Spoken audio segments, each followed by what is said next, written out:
Welcome back to Potter Eclipse, where every eclipse hides a destiny nobody chose. Today's What If reaches 3 centuries into the dark and pulls one thread. What if an ancient pact betrothed Harry Potter to Wednesday Addams? If a good Gothic love story is your idea of a good time, do the 2 small things that keep these tales coming. Tap subscribe and ring the bell so the next chapter always finds you first. Settle in, let's begin. Chapter 1. The Iron Band. Harry Potter woke because his hand hurt, and Harry Potter had spent enough years being woken by pain to know the difference between the ordinary kind and the kind that meant something was wrong with the world. This was the second kind. He lay still in the gray light of the bedroom above the shuttered shop, listening to the pipes tick and the rain worry at the window, and he did not look at his hand yet. Looking was a decision, and decisions made things real. He had learned that the hard way, in a tent, in a forest, in 100 rooms where the truth had been waiting for him to name it before it agreed to happen. So he lay there and counted the water stains on the ceiling and let the ache map itself. A band of cold clamped around the fourth finger of his left hand, and a line of heat drawn from the base of that finger up the inside of his wrist, thin and exact, as though someone had laid a heated wire against the skin and then walked away bored. He looked. There was a ring on his finger that he had never put there. It was not gold and not silver. It was iron, or something that wore iron's face, black and dull and warmless, and it fit so close to the skin that there was no gap to slide a fingernail beneath. Above it, climbing his wrist, ran a mark like a bramble drawn by a very patient hand. A single thorn stem, black under the skin rather than on it, 4 small thorns at even intervals, the whole thing ending in a bud that had not opened. Harry had been marked by magic before. He had a scar that a wizard had put on his forehead with the worst curse in the world and failed to make stick. He knew what it felt like when magic decided you belonged to it. This felt like that, which was the part he disliked most. He got up. He did not rush, because rushing was for people who thought speed could change an outcome, and he had stopped being one of those people at 17. He filled the kettle, set it on the ring, and while the gas whumped and caught, he took his wand from the bedside table and pointed it at his own hand with the steady disinterest of a man diffusing something he had diffused a dozen times before. Finite incantatum. The band did not care. Defindo. A severing charm aimed at the thorn line, careful, shallow. The magic slid off the mark and bit a thin red groove into the clean skin beside it. He hissed and sucked the cut and tasted copper, and the band, which had been merely cold, warmed by a single degree, as though it had noticed him and found the attention flattering. Right, he said aloud to no one, because talking to no one was a habit he had picked up living alone and had decided not to be embarrassed by. So we're doing this. He tried 3 more things. A goblin-forged letter opener, which should by every law of unfriendly metals have scratched the band, and instead rang against it like a struck bell and left no scar. A curse-breaker's counter-curse, which unpicked itself in the air before it landed and traveled back up his wand until the wood went warm in his fist.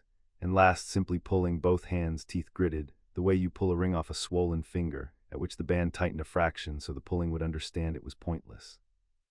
The kettle screamed. He made tea. His mother had been a witch, and his father had been a witch's husband, and both of them had been dead for 23 years, and there was no one in the flat to tell him what the mark meant, which was, he reflected, the story of most of his life. He had dreamed before he woke. He remembered it the way you remember a smell more than a picture, a moor under a low sky, wet heather, and a wind that came from no particular direction, and at the center of the moor, a mouth in the ground, not a cave, a mouth. Stone teeth set in a stone jaw, and behind the teeth a dark that breathed in and out, slow, patient, and a figure standing in the dark that was not standing so much as being held upright, arms out, wrists bound to nothing, head bowed, and when the head began to lift, Harry had woken because his hand hurt. He drank his tea. He did not enjoy it. Something tapped the window. It was not an owl. Harry knew the shapes of owls against gray London mornings. He had received more post than any man alive, and most of it he had wished he hadn't. This was smaller, and it moved wrong, scuttling up the outside of the glass and pausing at the latch, and when Harry crossed the room and looked, he saw a hand. Just a hand, right hand, pale, well-kept, resting on the sill outside with the composure of a cat that has decided the sill is now its sill. It had climbed 3 stories of wet brick to get there. When it saw that Harry had seen it, it lifted its index finger and tapped the glass again, politely, the way you knock a second time when the first knock has been heard but not honored. Harry had been an Auror. He had learned that the correct response to an inexplicable thing on your windowsill was rarely to open the window.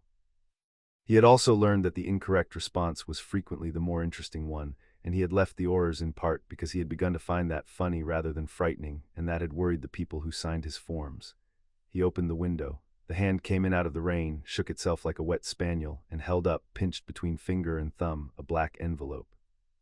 The envelope was sealed with wax the color of a bruise, and pressed into the wax was a crest Harry didn't know, quartered, old, and in one quarter a thing that might have been a raven and might have been a hand, and in another a spray of nightshade done in fine relief.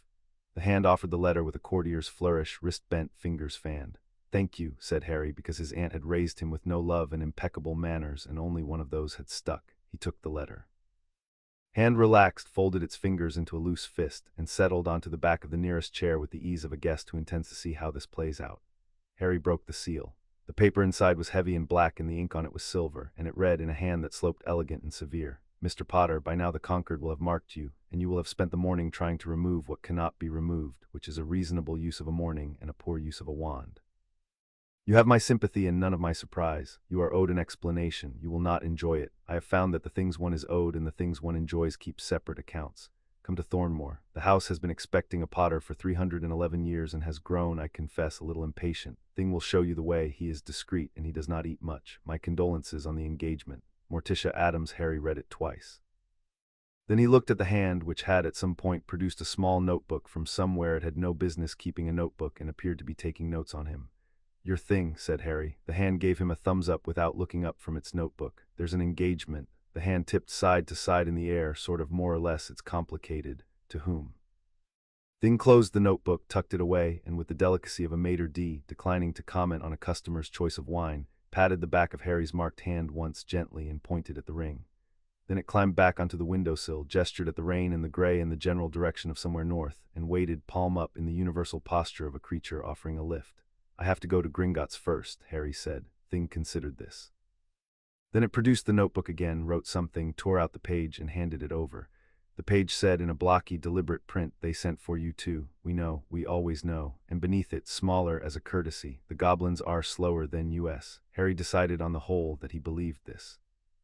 Gringotts in the early morning was a cathedral pretending to be a bank, all cold marble and colder clerks, and Harry crossed the floor under the disapproving arithmetic of 100 goblin eyes, and was met, before he reached a counter, by a goblin he knew slightly and liked less.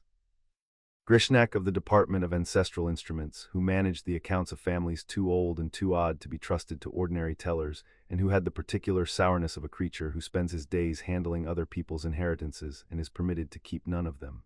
"Mr. Potter," Grishnak did not bow. "You are late. I didn't know I had an appointment." "You have had an appointment," said Grishnak, "since the 4th of July, 1712, at 9 in the morning. You are 311 years and some hours late. We had begun to think the line would fail before it kept it." He turned and walked, and Harry, who had learned that goblins told you the important things while walking away from you precisely so you would have to follow, followed. They went down. Not the minecart down, the other down, the stairs Harry had not known existed, cut close and turning, lit by lamps that burned without fuel and gave a light with no warmth in it. The air got older as they descended, not colder but older, the difference between a sealed tomb and the world outside, though both hold only air. "You're going to explain the mark," Harry said to Grishnak's back. "I'm going to show you the instrument that made it. Explaining is a human vice." Goblins prefer to let the document speak. They reached a door of black iron with no handle and no keyhole, and Grishnak set his palm flat against it and said something in gobbledygook that had too many consonants and one sound Harry felt in his teeth, and the door remembered it had once been open and briefly was again. Room beyond was small and round and held one thing, a lectern, and on the lectern a book, and the book was chained to the lectern by a chain that ran, Harry saw, not around the book but through it, in one cover and out the other, iron through parchment, and the parchment did not tear. "The conquered of Thornmoor," said Grishnak. "Executed the 4th of July, 1712, between Fitzwilliam Potter of the House of Potter and Calpurnia Addams of the House of Addams. Witnessed by this bank. Held in trust by this bank, unbroken, unamended, and until this morning unread by any Potter for 5 generations, because," and here Grishnak's mouth did the thing that on a goblin passed for a smile, which was to become momentarily straighter, "your family has a genius for dying before it reads the fine print." "That's not fair," said Harry. "My family had a genius for dying before it got to the shop." He came to the lectern. The book had fallen open or been left open to a page written in 2 hands, one sloping and severe and one upright and spiked, side by side, the way 2 people write a thing they have argued over and finally agreed. "Read me the fine print, gladly. It is the only part worth reading." Grishnak set a clawed finger under the first line and did not touch it. "In the year of our discord, the House of Potter being of the warding blood and the House of Addams being of the grave's blood, we did together take and bind the sorcerer Osric Vane, who sought to unmake the door between the quick and the dead, and to hold it open with his own hand, that he might rule on both sides of it." Harry read ahead of the finger. He was quick. Osric Vane, a necromancer, a gifted one, which is to say a disaster. He did not want to kill people, Mr. Potter, which made him more dangerous than the ones who do. He wanted to keep them, all of them. He got some way toward it. Grishnak's finger slid down. He was bound beneath Thornmoor in the Marrow vault by the two bloods together because one blood could not hold him. Warding alone would cage a living man, it slides off the dead. Grave magic alone would speak to the dead and be answered, which is worse. Only the two woven together would make a seal that neither slept nor answered. Potter to hold the door shut, Addams to keep the thing behind it quiet. Fine, said Harry. That's a job, that's not. He lifted his hand, the band catching the fuelless light and refusing to shine in it. An engagement. It is both. Read on. He read on. The upright spiked hand had written this part, and the words had teeth. Because a seal is only as faithful as the hands that hold it, and because blood forgets what it is not made to remember, we bind the binding. When the seal is threatened and not before, the conquered shall wake and shall take the living heir of each house and make of them one warded thing, so that the two bloods cannot be parted, nor bought, nor persuaded to abandon their post until the threat is past. The mark is the summons. The mark is the surety, the mark is the leash we put upon our own descendants that they might curse us and keep faith all the same. The leash we put upon our own descendants, Harry read aloud. She sounds delightful. Calpurnia Addams was, by all accounts, a monster of the first rank and a woman of her word, which are not as opposed as your century pretends. Grishnak withdrew his finger. You asked for the fine print. Here is the finest of it, the line no Potter has needed to read in 3 centuries. The conquered wakes only when the seal is threatened. It has waked. This morning, which means the Marrow vault is failing and Osric vein is stirring, and you and the current Addams heir are from today bound to hold him down together, whether you have met, whether you agree, and whether you would each, given the choice, prefer to be almost anywhere else on the earth. The band on Harry's finger was not cold now. It was the temperature of skin, which was worse because it meant it had settled in. And the engagement part, Harry said. The letter said engagement, the book says one warded thing. Those aren't the same word. They are the same magic, said Grishnak, and the Addamses, I'm given to understand, are romantics. They will have called it an engagement because they find that funnier. The conquered does not require you to marry the girl, it requires the two bloods to hold. Marriage is one way blood holds. History records the founders found it the most reliable way, being unwilling to trust to good intentions two people who had every reason to hate each other. He closed the book, or the book closed itself around his hand and let it out. I would not marry anyone the law handed me, Mr. Potter. But I am a goblin, and we are not sentimental about our chains. You are a wizard and worse, a famous one, and you will want to fight this, and I am obligated by our custom of full disclosure to tell you the one thing every Potter before you needed to know and mostly learned too late. Before you tell me, Harry said, tell me this. 300 years he's quiet. Why now? Seals don't get bored. Something's pulling on the door or something's pushing. Which is it? Grishnak regarded him with something distantly related to respect, the way a creditor regards a debtor who has unexpectedly done the sums himself. You ask the bank's own question. We have wondered. A seal decays, that is nature. Iron rusts and wards thin, and in 1,000 years even the conquered would have gone soft at its edges. 3 centuries is not 1,000 years, and the Marrow vault was made by 2 of the cleverest and least forgiving people of their age, and it does not feel to us like rust. He paused, and the fuelless light lay flat on his face and made a mask of it. It feels like theft. Someone is taking the seal apart carefully from the outside, a thread at a time so that no single cut would wake the conquered. They took 1 thread too many this week, and the whole thing shivered, and the mark found you in your bed. Whoever they are, they did not want you woken. You are from this morning precisely the sort of problem they have gone to great trouble to avoid making. Lovely, said Harry. So I've got an enemy I've never met and a fiancé I've never met, and it isn't even lunchtime. You have my condolences on both, said Grishnak, and my professional advice on neither. Now, the one thing every Potter needed to know, which is, the mark holds the seal holds Osric vein. If you break the mark before the threat is past, Grishnak looked up at him, and there was no unkindness in it, which somehow made it land harder. You do not free yourself, you free him. He surfaced from the bank into a rain that had grown teeth of its own and stood under the dripping lintel of the great bronze doors while a witch in a yellow mackintosh gave him a second look and then a third, and pointedly did not give him a fourth, and he was glad of the manners or the cowardice, whichever it was. He had left the Aurors because he had grown tired of being the hand the world reached for when it wanted something dark held down. He had told Hermione this in almost those words over a table at the Leaky, and she had listened as she always listened with her whole face and had not told him he was wrong, which was the closest Hermione came to agreement. You've been holding a door shut since you were 1 year old, she'd said. You're allowed to want to see what's on your side of it, and he had wanted that. He still wanted it. He had a flat above a shuttered shop and no one telling him where to point his wand, and he had thought foolishly, in the way you can only think foolish things when you've earned the right to think anything at all, that he had finally got out ahead of his own history. 311 years. The appointment had been on the books before there was a ministry to file it in. His freedom had been a clerical delay. He had spent a war being told by a prophecy that he was the one who had to, and he had done the thing the prophecy said, and in the long gray quiet afterward he had promised himself that no sentence written before his birth would decide the shape of his mornings again. Now there was a sentence drafted before his grandfather's grandfather drew breath, sitting cold around his finger, and it had not paid him the courtesy of being ambiguous. Prophecies at least left room to argue. A contract did not argue, it filed. An owl found him under the lintel, sodden, indignant, thrusting out its leg with the specific contempt owls reserve for people who make them fly in weather. He knew the hand on the note before he opened it. Harry, don't hex me for how you're about to find out. Rita Skeeter has something. She's been at the Ministry's ancestral magic office since dawn, and she's used the word betrothal to at least 3 people who told me. I don't know what's true. I know that whatever it is, the prophet will print the ugliest version by tomorrow, so I'd rather you heard the true version from a friend. Come to ours tonight. Ron's already said he'll fight someone about it, which is his way of being worried. Please come. HPS, whatever it is, you didn't do it, and you don't owe anyone an apology for a thing that was done to you. I mean that. Read it twice. He read it twice. He looked at his hand, and the band looked back, patient as a debt. But the mark held the seal, and the seal held a man who wanted to keep everyone he'd ever loved, and everyone he'd never met forever on the wrong side of the ground. And there was, somewhere north, under a low sky, on a moor Harry had already been shown in a dream, a person who had woken this morning to the same cold band and the same climbing thorn and the same complete absence of anyone's permission being asked. He had spent his whole life being told what he was for. He had at last hated it enough to walk away. He wrote back to Hermione, I'm all right, it's real, I have to go see it before I decide anything.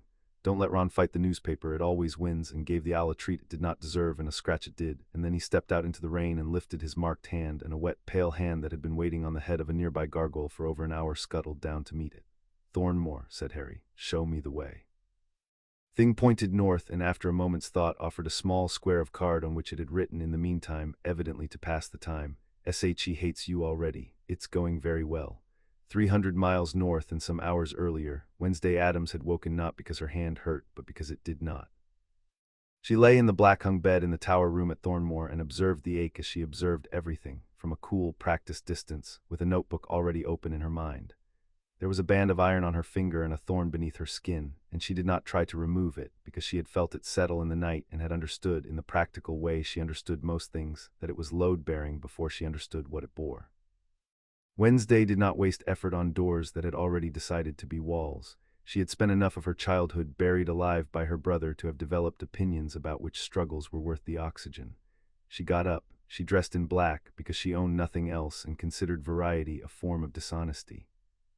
She noted with the flat attention she gave to symptoms that the mark warmed by a degree when she faced south and cooled when she faced north, and concluded that it was pointing at something and that the something was moving slowly toward her from the direction of London, and that whatever it was had a heartbeat because she could feel it faintly under her own out of step, a second pulse borrowed from 300 miles away. She found this intolerable and did not let it show, which took no effort, because not letting things show was the only inheritance she had ever accepted without argument. The household was awake. The household was, in fact, radiant, which at Thornmoor meant that the candles had guttered blue, and something in the west wing was screaming with pleasure. She's marked. This was her father, Gomez, arriving in the doorway of the breakfast room in a smoking jacket the color of dried blood, a cigar already lit at 7 in the morning, his eyes shining with the particular wet brilliance he reserved for tragedy and romance, which in his cosmology were the same weather. Tish. Tish, she's marked, look at her, look at the thorn on her. It's magnificent, it's exactly like the day your mother cursed my whole bloodline, do you remember? I remember, said Morticia Addams from the head of the table, where she sat pouring something dark from a pot into a cup that steamed and did not smell of coffee. She was clipping the heads from a bundle of roses as she poured, one-handed, letting the blooms fall and keeping the long thorn stems, arranging the stems in a tall vase with the unhurried grace of a woman who has found the beautiful part and discarded it. Good morning, Wednesday, you slept. I never sleep. You slept, said Morticia serenely, because the conquered wanted you rested. It is thoughtful in its way. Sit, eat something before your grandmother tells you the part she enjoys. Wednesday sat. She did not eat. Across the table, her brother Pugsley, who was 15 and built like a small furnace, was disassembling a mechanism that ticked, and Uncle Fester at the far end was holding a light bulb between his teeth and grinning around it while it burned, and Lurch stood by the sideboard producing, at intervals, a single low note of greeting that could be felt in the floorboards, and Thing's usual place at the table was empty, which meant Thing had been sent somewhere. Meant her mother had known about the mark before Wednesday had woken, which meant her mother had been ahead of her, which Wednesday resolved to resent later when she had time. You sent Thing to London, Wednesday said. I sent Thing to fetch your fiancé, said Morticia, before he did anything undignified with a wand. Men who have been famous since infancy tend to believe every problem is a duel. It is one of their more tiresome qualities and one of their more useful ones. I have no fiancé. You have a Potter, said a new voice, and Grandmama came in from the kitchen passage on a gust of steam and juniper, and something that had recently been alive, wiping her hands on an apron embroidered with what were probably meant to be flowers. Eudora Addams was small and round and terrible, and she had been keeping the Concord's ledger since before Wednesday was born, and she looked at her granddaughter's marked hand the way a jeweler looks at a stone that has finally, after long negotiation, come up for sale. You have a Potter, girl, which is more than any Addams has had in 300 years, and you'll be gracious about it, or at least quiet, which for you is the same thing. I will be neither. Wednesday laid her marked hand flat on the black tablecloth so that they could all admire it, and so that she could stop feeling the second heartbeat if she pressed the palm down hard enough, which she could not. Explain the mark, not the romance. My mother has already told me the romance, and I found it structurally unsound. Explain the mechanism. Grandmama pulled out a chair, sat, and reached across to take Wednesday's hand in both of her own, turning it to the light, tracing the thorn without touching the skin. The seal's failing, she said, and the pleasure went out of her voice, and that was the first thing all morning that made Wednesday truly attend. Under the moor, the marrow vault, Osric veins been quiet 300 years, girl, quiet as a held breath, and a held breath ends one of two ways. He's stirring. The Concord felt it before we did, and it did what it was built to do. It reached for the two bloods that hold him down, and it welded them together so they can't be pulled apart, because a seal that can be talked out of its post is no seal at all. She set Wednesday's hand down gently on the black cloth. That's your mechanism. You're a rivet child, you and your Potter, driven through the same plate so the plate can't come apart at the join. And if the rivet objects, the rivet, said Grandmama, can object all it likes, it's still holding the ship. There will be a wedding, said Gomez, recovering himself, and it will be enormous. Pugsley the cannon. The cannon's jammed, said Pugsley without looking up from his mechanism. There's a raven in it. Then we'll fire the raven, said Gomez warmly. Tish, we'll fire the raven, it's traditional. It is not traditional, said Morticia. It is what your uncle did once, and we do not speak of the reception. She set the last thorn stem in the vase and turned it a quarter turn, considering the balance. Wednesday, when your Potter arrives, you will offer him the west guest room. It has the best drafts and the worst view and a door that locks only from the outside. Your grandmother has already aired it. I have not agreed to house him. You've agreed to hold a seal with him for the foreseeable eternity, said Grandmama comfortably, ladling something gray onto Fester's plate that moved a little when it landed. Housing is the small print. Eat, Fester, you're glowing. I'm always glowing, said Fester, glowing.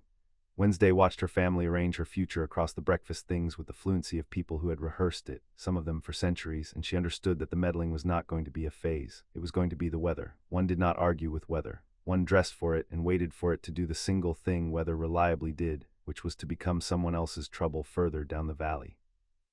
Across the table, Gomez had begun quietly to weep with happiness. A Potter and an Addams, he said to no one, to the ceiling, to 3 centuries of ancestors listening from the wallpaper. Warding blood and grave blood. Cara mia, do you know what they said in 1712? They said it would never last. They said the 2 houses would sooner die than wed, and here we are. He kissed the back of Morticia's hand, and then, still holding it, the inside of her wrist, and then a point higher, and Morticia said, Gomez, in the voice that meant not yet and soon, and Fester ate the light bulb. Wednesday stood. She did not slam anything, because slamming was for people who wished to be noticed, and she had never in her life needed to raise her voice to be the most dangerous thing in a room. She walked to the tall window of the breakfast room, which looked south and east over the moor, over the wet miles of heather going gray to the horizon, over the low place in the middle distance where the ground dipped and the grass grew a different color and nothing even here chose to build. The marrow vault. She had walked out to it as a child and stood on the lip of the dip and listened, and it had listened back, and she had liked it, as she liked most things that other people fled. The band on her finger warmed. South-southeast, closer than it had been at dawn. Behind her, the family was already planning her wedding. She could hear it building as she always could, her father's ecstasy and her mother's serene tactical amusement and Grandmama's cackling arithmetic of who would sit where and which cousins to invite and which to bury beforehand as a precaution. And Wednesday stood at the glass with her back to all of it and made a private, cold, exact resolution, the kind she kept. She had not asked for a Potter. She had not asked for a leash 3 centuries old dressed up as a love story to make it go down easier. She was a person who chose. It was in the whole architecture of her life, the single load-bearing fact, that whatever else was done to her, done at her, planned around her by a family who loved her in their vast and meddling way, the choosing had always been hers.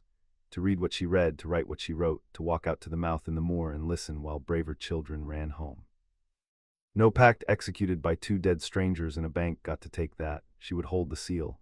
She was an Addams. She took her post seriously. The man under the moor deserved to stay under it, and she would spit on anyone who let him up. But she would hold it because she chose to, and when the threat was passed, she would break this mark off her hand if she had to gnaw through the finger to do it, and no charming, famous, warting-blooded boy the law had welded to her was going to make her feel one warm thing she had not personally authorized in writing. The band warmed again. He was close now, minutes. "He's here," she said to the window. The family fell silent, which at Thornmoor was rarer and more alarming than the screaming. "Already," said Gomez, delighted. "On foot, in the rain. Tish, he came on foot in the rain. The boy has style." "He came," said Morticia, rising, tall and dark and pleased, because the mark told him where, as it told her. "That is the whole trouble with the conquered, my darling. It is very good at telling people where to go." She crossed to her daughter and stood beside her at the glass, and together they watched a figure come up the long carriage drive between the dead yews. A young man in a wet coat with a wand he wasn't holding in a hand he kept looking at, and on his shoulder, riding like a small pale parrot, a hand they knew. "Go and meet him," said Morticia softly. "Not for the conquered, because it is raining, and even a potter deserves to be let in out of the rain by someone who despises him. It is more honest that way." Wednesday looked at her mother looked back, and there was, under the serenity, the oldest and least sentimental kind of love, the kind that hands you a knife rather than a handkerchief because it has correctly assessed which you'd rather. "I despise him thoroughly," Wednesday said. "I've never met him." "I know," said Morticia. "It's a promising foundation. Your father and I began exactly there." The drive up to the house had told Harry most of what he needed to know about the people at the end of it. Thornmoor stood on a shoulder of the moor with its back to the weather and its face to the vault, a tall black pile of a place with too many chimneys and a clock in its central gable that had stopped, deliberately, at some hour that was neither day nor night. The yews along the carriage road were dead and had been kept, pruned in their dying, each shaped and tended so that its death would be tidy. Ravens sat in them in numbers that were not accidental. Somewhere a peacock screamed, and then, a moment later, and from a different quarter of the grounds, something that was not a peacock answered it, and Harry decided he would not investigate which was which. He had grown up in a house that hated him and pretended to be ordinary. This was the reverse arrangement, and he found, coming up the drive with the rein in his collar and a hand riding his shoulder, that he trusted it the more of the two. A house that admitted what it was could at least be relied upon to keep admitting it. The doors of Thornmoor House were 14 feet of black oak with a knocker in the shape of something that had too many joints to be a hand and too few to be anything else, and they opened before Harry reached them, which he had expected, and they opened onto a girl in black, which he had not, though he could not afterward have said what he had expected instead. She was small and pale and stood very straight in the doorway with the warm dark of the house behind her and the cold gray of the moor at his back, and she had 2 long plaits and a face that had decided, at some early age, to give nothing away, and had kept the resolution with a discipline Harry recognized because he had one like it. She looked at his face for exactly as long as it took to catalogue it and no longer, and then she looked at his marked hand, and then she held up her own, palm out, so that the iron band on her 4th finger met his across 4 feet of rainy air, matched, identical, 2 rivets driven that morning through the same 300-year-old plate. "Harry Potter," she said. It was not a question. Her voice was low and level and entirely without music, and it landed in the wet quiet like a stone dropped down a well you can't see the bottom of. "You're shorter than the propaganda. You're warmer than the letter," said Harry. "Your mother's got a lovely turn of phrase. Condolences on the engagement. She practices." Thing climbed down from Harry's shoulder, crossed the threshold, and took up a position on the doorframe roughly equidistant between them, evidently intending to spectate. "He does that," Harry said, nodding at the hand. "Just sits and watches. He's keeping score," said Wednesday. "He showed you the card about me hating you." "He did. It's going very well, apparently. He's an optimist. It runs in the fingers." She did not blink. She had a gift for not blinking that Harry found unsettling and was determined not to let her see he found unsettling, which she noticed him deciding, so that the two of them stood in the doorway conducting a silent argument about who would look away first while the rain came off the yews, and neither of them gave a centimeter. Harry lowered his hand. She lowered hers. The 2 bands cooled by exactly the same degree. In the same instant, the tether easing now that the distance it had been screaming about all morning had closed to nothing, and Harry felt the second heartbeat under his own go quiet and steady, and knew, without being told, that hers had done the same, that she had felt his settle as he'd felt hers, that whatever this was, it was reciprocal, and neither of them had agreed to a word of it. "I want to be clear about something," said Wednesday, "before you come in and my father starts choosing a hymn." "I want to be clear about the same thing," said Harry, "so go ahead, and then it's my turn." She looked at him again, longer this time, recalibrating, the way you look at a lock that has just turned out to be a different make than the one your key was cut for. Rain ran off the dead yews and off the black oak and off the brim of Harry's hopeless coat, and the moor breathed at his back, low and patient, exactly as it had breathed in his dream, and somewhere under it a man who wanted to keep the whole world waited to see which of the 2 people the world had chained together would say the true thing first. "I did not choose you," Wednesday said.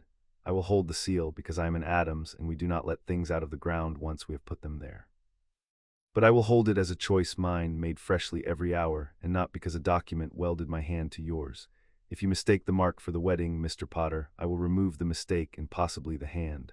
Good, said Harry, and meant it, and saw her recalibrate a third time. Because I've spent my whole life being told what I'm for by people who were dead before I was born, and I retired from it, and I'm not coming out of retirement for a bank appointment I missed by 300 years. He looked at the band on his own finger, then at hers, then at her flat, waiting, unreadable face. So we're agreed. It's not a wedding, it's a job. We do the job, we hold the door, we find out why it's coming loose, and when it's over we take these off however we have to, and we shake hands like professionals and never speak again. I don't shake hands, I noticed. You did the palm thing, it was very ominous, I liked it. Something happened in her face then, so brief and so slight that a lesser observer would have missed it, and Harry, who had spent a childhood reading a violent man's moods off the set of his shoulders, did not. Nothing moved, and the nothing moved differently. It was not a smile. It was the specific, deliberate absence of one, held a half-second too long to be accidental, and Harry understood that he had just been marked in a second ledger, a private one, and that the entry would not be flattering and would not be forgotten. Come in out of the rain, Harry Potter, Wednesday Addams said, and turned and walked into the dark of the house that had been waiting 311 years for a Potter to be foolish enough to knock, before I change my mind and leave you to the moor.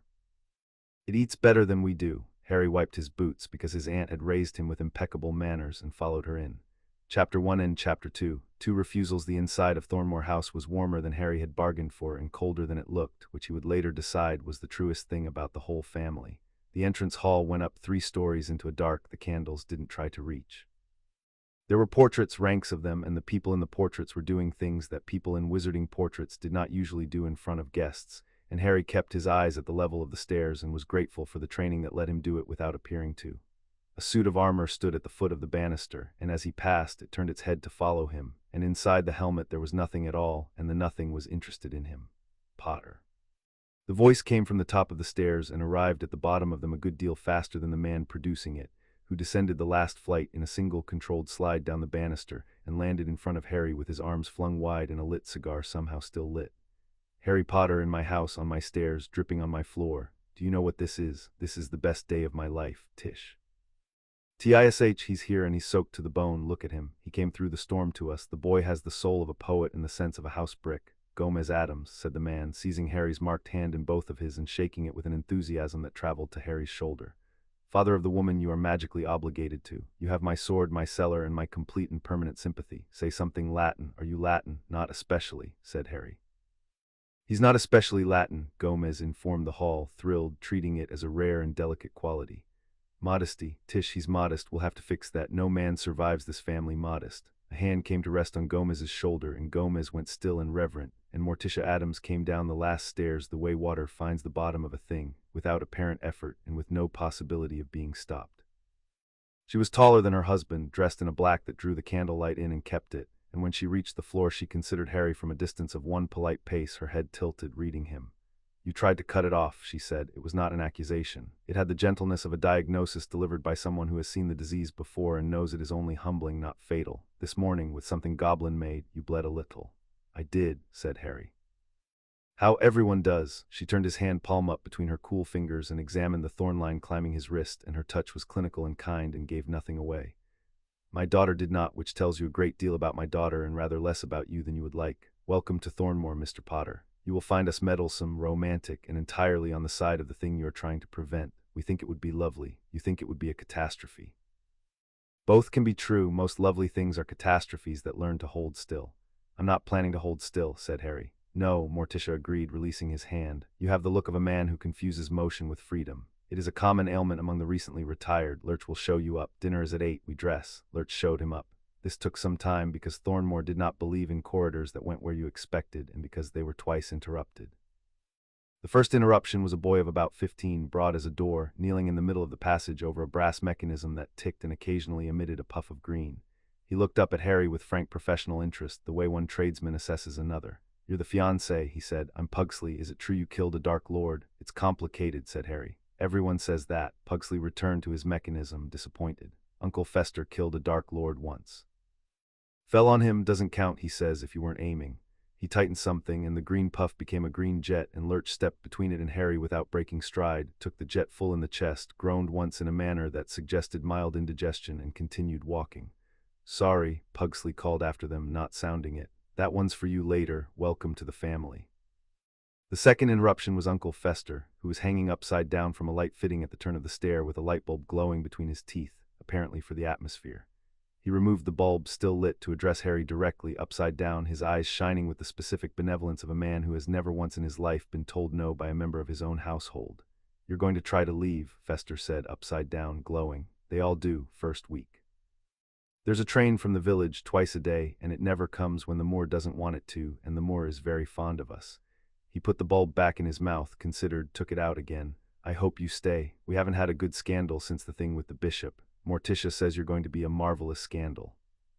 He beamed upside down and put the bulb back, and Lurch walked on, and Harry, following the butler's glacial back through a house that had opinions about his future, understood that he had walked into a machine for producing weddings, that the machine had been idle for 300 years, and that it was, as of this morning, running again with him in the works. The west guest room had the best drafts and the worst view, and a door that locked only from the outside, precisely as advertised. Harry hung his coat over a chair carved to resemble something in the process of being devoured, sat on a bed more comfortable than it had any right to be, and looked at his hand until a knock came at the door that was not a knock so much as a single flat impact, once, the sound of a person who has considered the whole institution of knocking and decided to participate in it only technically. He opened the door. Wednesday stood in the corridor with a black notebook against her chest and a pen behind her ear and no apparent interest in coming in. "I've come to compare our positions," she said, "before my family compares them for us badly and with cake. Come in then." "No," she stayed in the doorway. "This room locks from the outside and I have opinions about being on the wrong side of that arrangement. We'll talk here. Corridors don't pretend to be anything." Harry leaned in the doorframe on his side and she stood in the corridor on hers, and the two iron bands, close now, cooled together and stayed cool, the tether quiet, both heartbeats keeping their own time, and underneath, a third rhythm they were each pretending not to feel, the slow breathing of something half a mile out under the wet ground. "My position," said Wednesday, "is that I intend to be free of this by the end of the month, and that anyone between me and that outcome will find the experience educational. I assume yours is identical because you spent this morning bleeding on it, so we are at least not going to waste each other's time pretending to swoon." "That's the most romantic thing anyone said to me all week," said Harry, "and you should have seen the week." She looked at him. She had a way of looking that Harry was beginning to catalogue, not cold exactly, though cold was the nearest word the outside had for it. It was attentive. It was the look of someone taking inventory, and it did not flatter, and it did not lie, and there was something almost restful in being seen by a person who was clearly not going to pretend you were anything you weren't. "You use jokes as a door," she said. "You put one between yourself and the thing before the thing can reach you." "I do it with silence. It's the same door. It just makes a different noise when it closes." She uncapped the pen and wrote something. "I'm cataloging you. Don't be flattered. I catalog everything. You're currently between a beetle I found dead in the East Cistern and a poison I'm not permitted to name to guests. You are more interesting than the beetle." "I'm going to have that engraved," said Harry. "My point," she continued, "is that we want the same thing, and people who want the same thing are more dangerous to each other than people who don't, because they mistake alignment for trust. I don't trust you. I've known you for 1 hour and 11 minutes, and you've made 3 jokes and told me nothing true about yourself, which is a strategy and a good one, and I use it, which is how I recognize it. So let's not do the part where we become friends. Let's do the part where we get free." "Agreed," said Harry, and found to his own irritation that he meant it, that he liked her, and that these two facts were going to be a problem. "So how do we break it? You've had 300 years of family lore. I've had one goblin. Tell me the thing the goblin didn't." Wednesday capped the pen. "The thing the goblin didn't," she said, "is that it can be broken. My great-aunt broke hers. It's simply that breaking it is the most dangerous thing either of us could do, and my family would prefer I fall in love with you instead, which they consider safer and more entertaining.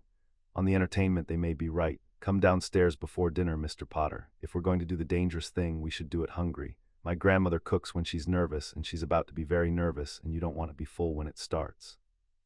They did the dangerous thing in the cellar, because the cellar had a floor of packed earth and a drain, and Grandmama said you always wanted a drain.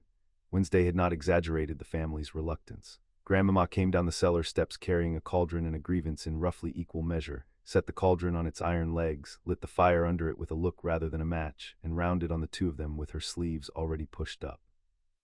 "You want a Sevres conquered," she said, "that two of the great practitioners of the last age built to hold on purpose against exactly this. You want to do it in an afternoon in my cellar with my cauldron, because you're both too proud to be told who to hold a door with." She jabbed a finger at Harry. You Potter blood, warding, you're the lock. The finger swung to Wednesday. You, Addams blood, grave, you're the key. The conquered welded the lock to the key so the door couldn't be opened by taking one away. You understand what you're asking me to help you do. You're asking me to take the lock off the door while the door is the only thing between us and a man who wanted to keep the dead.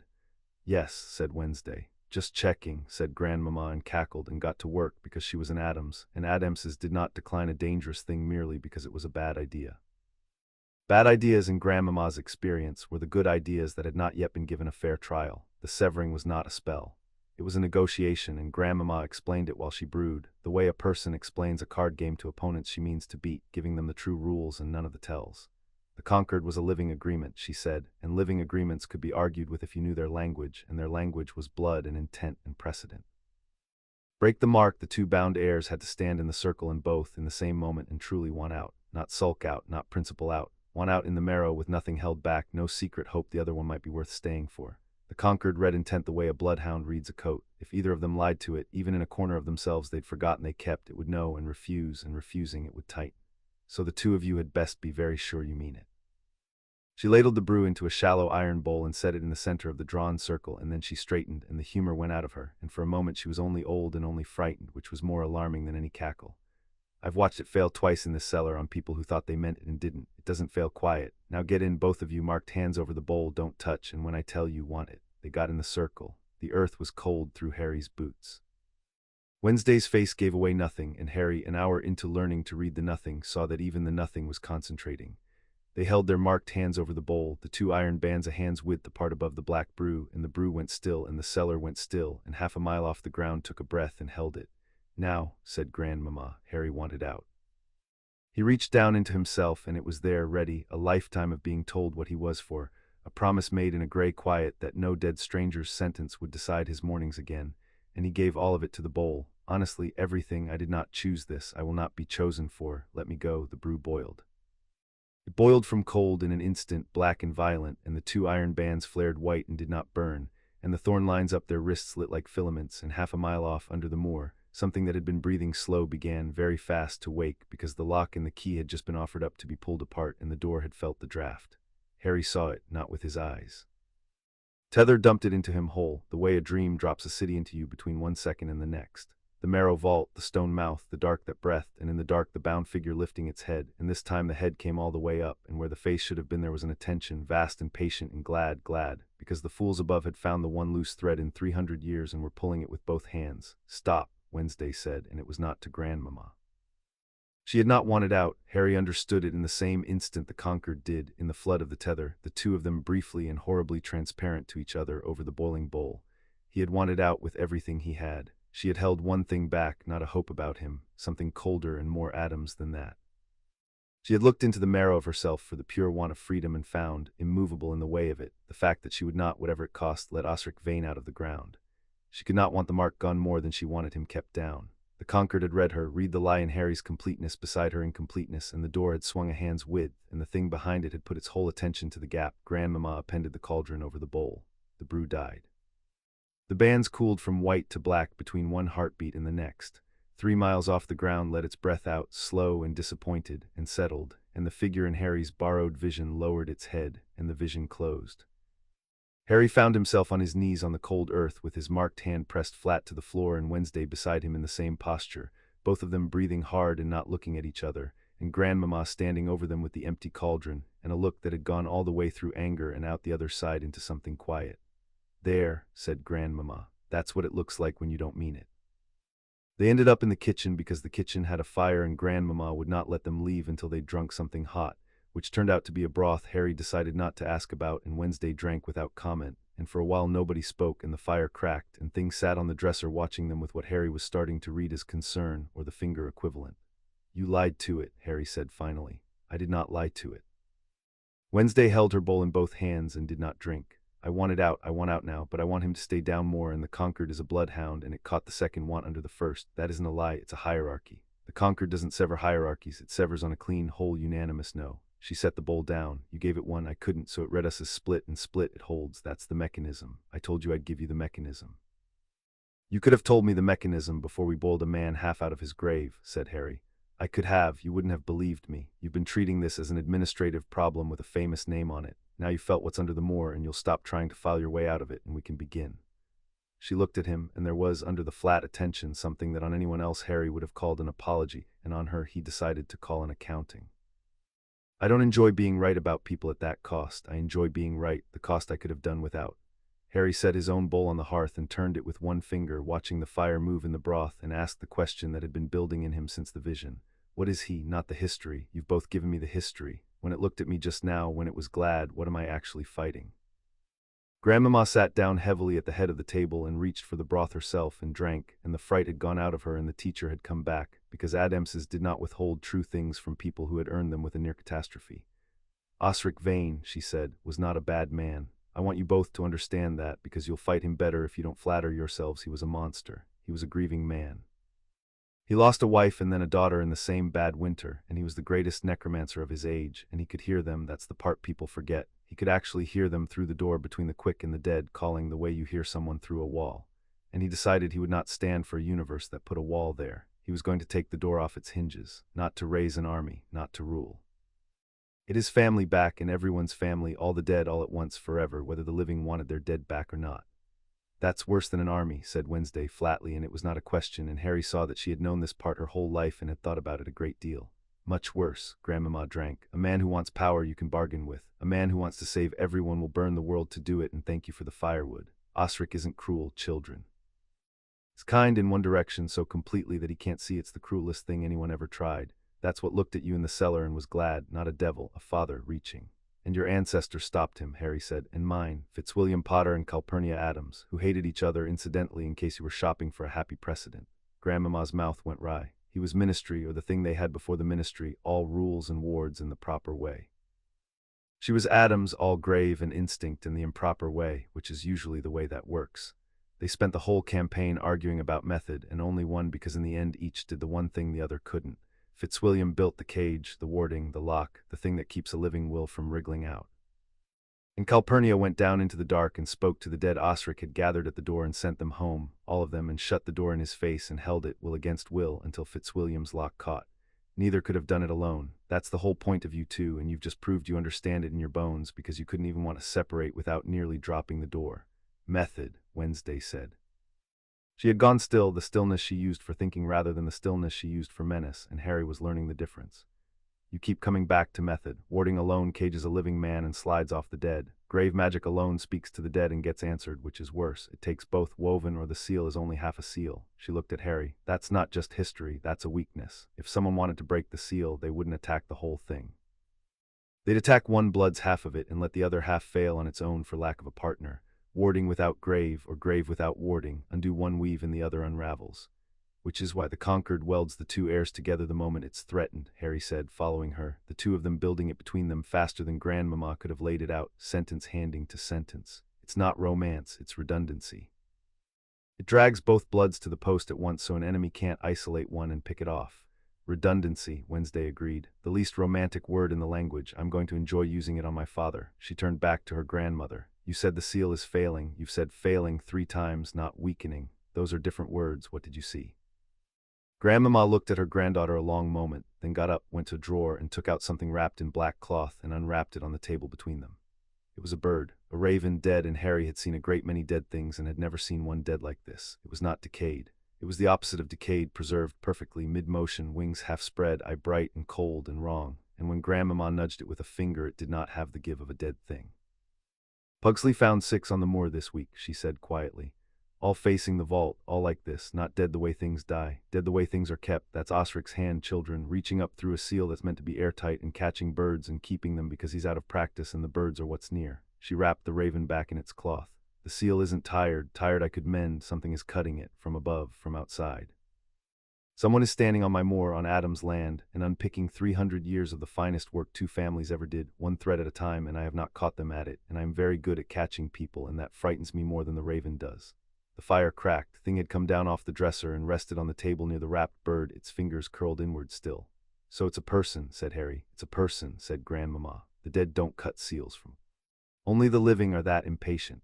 Wednesday did not go up to dress for dinner when the others drifted off. She stood in the kitchen doorway with the wrapped raven under one arm and looked at Harry until he understood it was an instruction.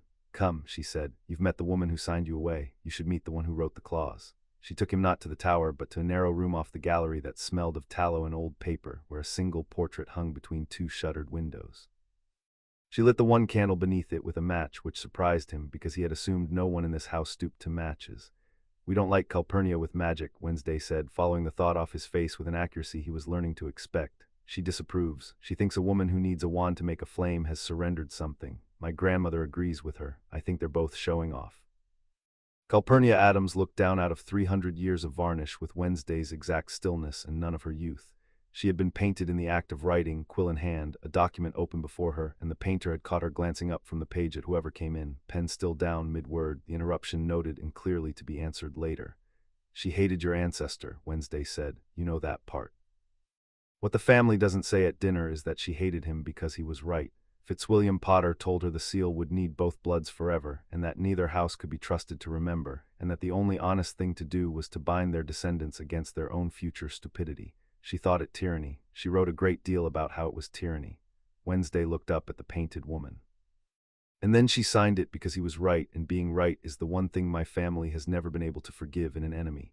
"You admire her," said Harry. "I am her," said Wednesday without drama, as a matter of record. "That is what the mark means, not the wedding my father wants. This." She lifted her marked hand toward the portrait, the iron band dull in the candlelight.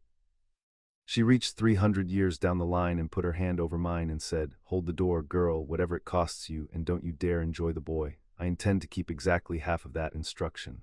She lowered her hand. Guess which half? The candle guttered. In the shift of the light, the painted eyes seemed to travel from Wednesday to Harry and weigh him, and the tether between the two living heirs stirred low once, the way it did when they stood close and stopped pretending not to notice each other. Harry felt her feel it. Neither of them stepped back, which was, he thought, its own small treason against the woman on the wall. "She'd have hated me too," Harry said. "Enormously." Wednesday pinched the candle out between two fingers without flinching. "It's the warmest thing I can say about you. Come down to dinner, Mr. Potter, and when my father proposes a toast to the happy couple, watch my grandmother's face, not his. She keeps the ledger. She's the one who will decide, when this is over, whether the door lets us go." Dinner at 8 was, as promised, dressed, and Harry came down in the least ruined of his two shirts to find the family arranged around a table long enough to seat a coronation, lit by candles held in things Harry chose to read as candlesticks, and served by Lurch, who set each dish down with the tenderness of a man laying a wreath. The food moved. Harry made his peace with this early, and was rewarded with an evening he would not, on the whole, have traded. Gomez toasted him 4 times, each toast longer and more emotional than the last. Twice in Latin he was fairly sure Gomez was inventing. Morticia asked him 3 questions about his childhood, each so precisely aimed that by the fish course she knew more about the cupboard under the stairs than Ron did after 6 years. Fester attempted to demonstrate a card trick that required a live coal and lost, cheerfully, a portion of his eyebrow. Pugsley conducted a slow, patient campaign to get Harry to admit which curse had actually finished Voldemort, and Harry conducted an equally patient campaign not to, and the two of them enjoyed it enormously. And Wednesday sat across the table and ate almost nothing and watched him field her family with the expression of a scientist whose control group is behaving unexpectedly well. "You're good at this," she said low under her father's 5th toast. "Being watched, being wanted. You do it like a job you're tired of, but still do properly." "I've had practice," said Harry. "You get famous at one and you spend the rest of your life being other people's occasion." He set down his fork. "You do it too. You've eaten 3 bites and clocked every exit, and you know exactly where everyone's hands are, including the one that lives on the dresser. We're the same animal, you and me. We just wear it differently. You go quiet and everyone leans in. I go loud and everyone relaxes. Same fence, different paint." Wednesday did not answer for a moment. Down the table her father was weeping gently into his wine about the beauty of doomed things, and her mother was watching the two of them at the near end with the serene, dangerous patience of a woman who has laid a table and intends to see it eaten. "That," said Wednesday, "is the first true thing you've told me since you walked in. Congratulations, you're above the poison now." It was at that moment, with the timing that had governed Harry's whole life, that an owl came through the dining room window. It came through the glass technically, because the window was shut, and the glass did the sensible Thornmoor thing of rippling to let the owl pass and closing again behind it. And the owl, a ministry owl, gray, official, radiating disapproval of everything it could see, landed in the middle of the coronation table amid the moving food, thrust out its leg, and glared at Harry with the specific contempt of a creature that has flown 300 miles into a house it does not approve of. Harry knew the hand on the note before he untied it. 2 hands, in fact. The letter was Hermione's, quick and slanting, and there was a postscript in Ron's, blunter and underlined. Harry, I hoped I'd have longer. I don't. Skeeter's piece runs tomorrow, front page, and it is bad. She's got the word betrothal, she's got the word Addams, and she has decided in print that the boy who lived has been delivered by ancient dark pact into the hands of a family the ministry has watched for 2 centuries. There's a photograph of the house. I don't know how she got a photograph of the house. Kingsley's office has already had 3 owls from the Wisengamot asking whether a potter can be bound to unregistered practitioners without review. The Committee on Ancestral Magic is convening. A man named Bartholomew Quill is going to write to you, and when he does, do not sign anything, do not agree to a voluntary interview, and do not let them frame this as something you did. You didn't do it. It was done to you, and you don't owe anyone an apology for a fire someone else lit under your bed. Are you all right? Are you actually all right, or are you making jokes at people until they leave? Come home if you need to, or tell me where you are and I'll come there, and yes, I'll bring Ron, and no, we are not afraid of your in-laws. HPS, Ron, mate, whatever this is, we're on your side. Also, is it true they're massively rich and their house is haunted on purpose? Hermione says stop it. I'm not stopping it. Answer the second question first. Harry read it twice because Hermione had taught him to, and lowered it and became aware that the table had gone quiet in the particular way a room goes quiet when everyone in it has correctly guessed the contents of a letter and is being polite about it. The wizarding papers, said Morticia into the quiet, have found out. Front page tomorrow, said Harry. Ancient dark pact, unregistered practitioners.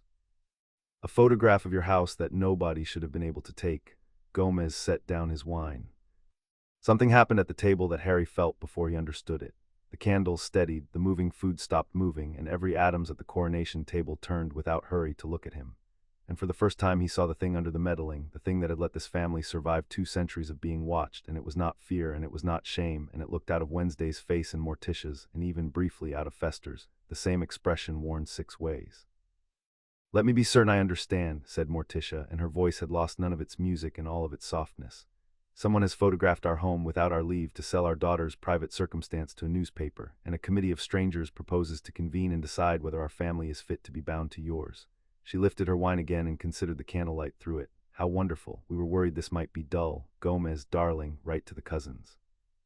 All of them, said Gomez, radiant. The presentable ones, said Morticia, for now. Across the table, Wednesday had not moved and had not stopped watching Harry, and when he looked at her she held his eyes with the flat, assessing steadiness he was coming to expect and to find against every intention that he looked forward to.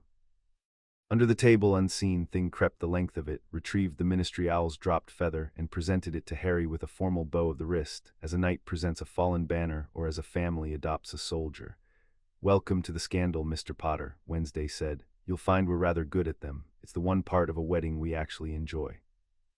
They walked the long gallery afterward because Wednesday said she thought better moving and Harry said he thought better anywhere that wasn't a cellar, and the 2 of them went slowly down its length under the ranks of Addams dead, who watched from their frames with the frank, unbothered curiosity of people who had died interestingly and were prepared to wait forever to see how the living managed. We had this backwards, Harry said, both of us. We spent the day trying to get out of the mark. But the mark isn't the problem. It's a smoke alarm. Somebody's setting the fire, and the alarm dragged the 2 of us out of bed to deal with it, and we've been so busy resenting the alarm we haven't looked for the arsonist. Now there's a committee and a newspaper and a photograph nobody should have been able to take, and I've stopped believing in coincidences. Skeeter finding out the same week the seal starts failing isn't luck. Someone wants us watched. Someone wants us busy defending ourselves to a room full of officials while they stand on your moor and cut. That's a serviceable theory, said Wednesday. You should be careful, 2 of those and I'll have to revise your entry again. She stopped at a window that looked south over the dark moor where somewhere out in the wet a low place in the ground was keeping birds. You understand what my grandmother wasn't saying. She wasn't saying we can't break the mark.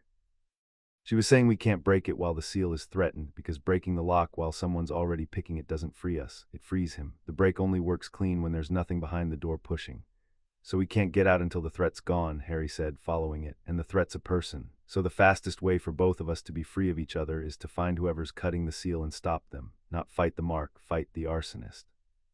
And then when there's nothing behind the door, we do the cellar thing again, properly, both of us wanting out clean, and we take these off, and we do the palm thing and never speak again. Wednesday was quiet, looking out at the moor. The tether lay calm between them, the bands cool, the 2 hearts and the 3rd slow breath keeping their separate times, and Harry stood beside her and looked at the same dark and understood they had arrived without either conceding a thing, at the one place their separate stubbornnesses could both stand. A truce built entirely out of the desire to be rid of each other, which was, he thought, probably the only foundation strong enough to hold 2 people who refused on principle to be told whom to love. A truce, Wednesday said, and it sounded like she'd walked into the same thought and disliked finding him already in it. Temporary, professional. We find the person cutting the seal. We stop them. We hold the door together until it's clean because we've both felt what happens if we don't.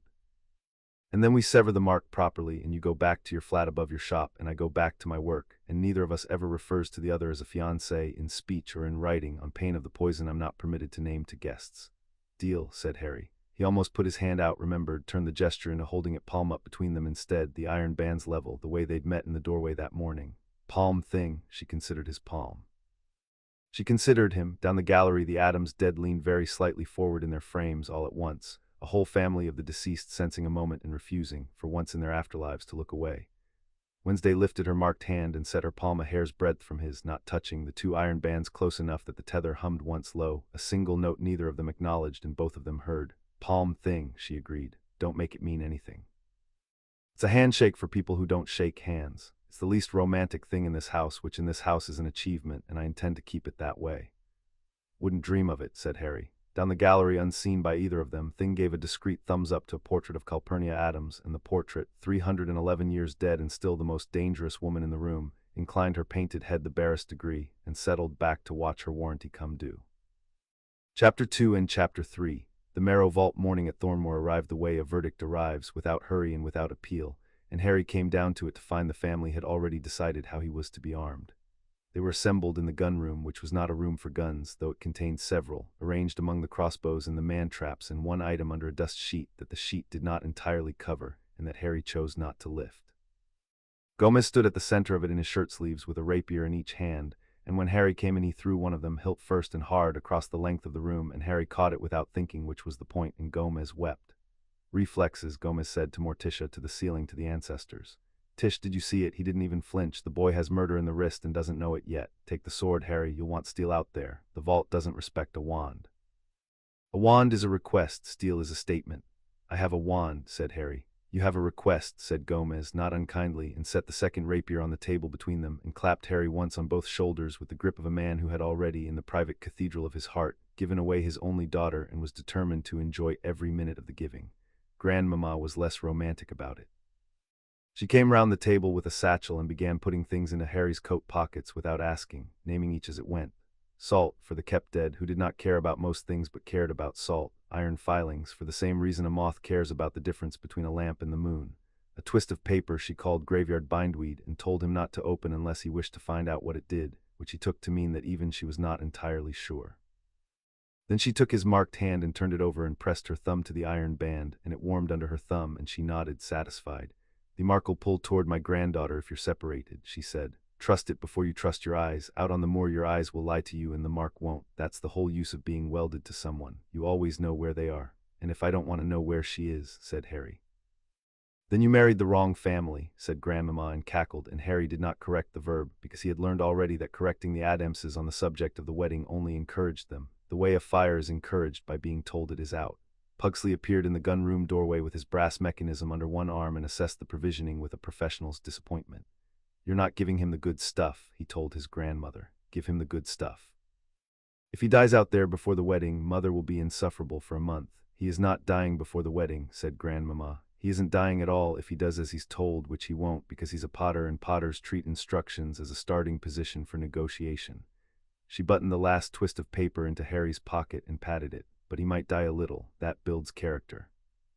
Your grandfather died a little every Tuesday for 30 years, and it made him the man I buried. Wednesday was by the door, dressed for the moor in the same black she was dressed for everything in, a long knife at her hip that she wore the way other people wore a watch, and she watched her family provision Harry with the expression of a general watching a requisition she had not authorized and could not, for reasons of morale, countermand. They'll want to come, she said when Harry reached her. All of them. My father is already imagining the three of us fighting back-to-back in the rain, and it's making him cry, and if he comes he'll try to duel the vault, and the vault will let him because it has a sense of humor, and then we'll spend the afternoon digging him out instead of doing the work. She looked at him. So we go now while my mother is holding him. She can hold him about 4 minutes. Can you keep up? I've been keeping up with dark things on moors since before you could catalog a beetle, said Harry. 22 years, said Wednesday. I could catalog a beetle at 4. She opened the door onto the gray. Try to keep that in mind. I've been doing this longer than you'd think and shorter than I'd like. The moor took them the moment they left the drive, the way deep water takes a swimmer who has misjudged the shelf, all at once and with no ceremony. The house fell away behind the first rise and did not reappear, and the sky came down to meet the heather, and there was nothing in the whole gray world but the wet ground and the two of them in the low place ahead where the grass changed color, and the smell of it, which Harry would remember longer than anything else about that day. Wet iron and old rain, and under both, faint and constant, the smell of a room that has been shut a very long time. They did not talk much. There was a discipline to how Wednesday moved across broken ground, an economy, and Harry matched it without discussing it, and the matching was its own conversation. Twice the mark on his hand warmed and pulled, and both times it was pulling toward her, and both times he already knew where she was, and he understood what Grandmama had meant and disliked how useful it was. The Marrow vault up close was not a mouth, that had been the dream's editing. It was a ring of standing stones set into the lip of the dip, 9 of them, leaning, older than anything Harry had a name for, and within the ring the ground did not so much dip as decline to be there, a darkness held in the shape of a well without walls, and over the whole of it lay a stillness that was not peace. It was the stillness of a held note. It was the stillness of a hand pressed flat over a struck string, and it was, Harry realized, being held that way on purpose, by something that had been holding it for 300 years and was very, very tired. "Don't step inside the stones," Wednesday said. She had crouched at the base of the nearest one and was looking at it as she looked at everything, taking inventory. The seal reads intent, remember. Inside the ring, it'll read you as a thing trying to get in or a thing trying to get out, and it can't tell the difference between a rescuer and a thief, and it isn't in a forgiving mood. She beckoned him down beside her. "Look, tell me what you see. You're the warding blood. This is your family's half of the work. You'll read it better than I will." Harry crouched, and he did read it better, which surprised him because he had never been taught this and had assumed the not being taught was permanent. But the warding lay across the stones like frost on a window, and once he let his eyes unfocus he could see the pattern of it, the lines of force that ran stone to stone and wove the ring shut, elegant and old and potter-made, Fitzwilliam's own hand 3 centuries cold, and he could see, too, where it was wrong. "Here," he said. His finger followed a line that ran clean and strong from one stone toward the next and then halfway simply stopped, cut, the frost pattern going dark past the break like a filament with the current pulled out of it. "The warding runs stone to stone, 9 stones, 9 threads, and it should make a closed ring, and it doesn't because this thread's been cut, and this one." He moved along. "And this, 3 of 9, clean cuts, not frayed, not decayed, cut. Somebody stood exactly where I'm standing and unpicked 3 of the 9 threads that hold your family's dead man in the ground. How do you cut a thing like this?" Harry said, half to himself, still crouched, following the dark filament of the severed thread with his eyes. "You couldn't do it with a knife. Warding isn't string, it's intention held in a shape. To cut a Potter ward you'd have to understand exactly how Fitzwilliam tied it, thread by thread, the logic of it, where the tension lives. You'd have to have studied him, not read about him. Studied him the way I've never been let study him because everything my family knew died in a cottage before I could ask." He looked up. "Whoever this is knows my great times 6 grandfathers work better than I do. That's not an insult, that's a fact, and it frightens me more than the birds." "It should," said Wednesday. "It's the same thing frightening my grandmother. She's the best living reader of grave magic in 3 countries, and someone has been standing on her moor for weeks, doing surgery on a seal she helped keep, and she never felt the knife. That takes patience, and it takes scholarship, and it takes a reason, and the 3 of those in one person is the most dangerous arithmetic there is." She crouched again beside the cut thread. "People think the frightening ones are the ones who want to watch the world burn. They're not. The frightening ones are the ones who have done their reading. Which means the grave half is carrying the load the warding half should be sharing," Wednesday said, following it, "which is why my grandmother's been finding kept birds. When the warding fails a thread, Osric's will leaks through the gap, and my family's half of the seal has to stretch to cover it, and grave magic under strain does what grave magic does. It keeps things." She stood and moved along the ring, counting the stones, and stopped at the 4th and went very still, the thinking stillness.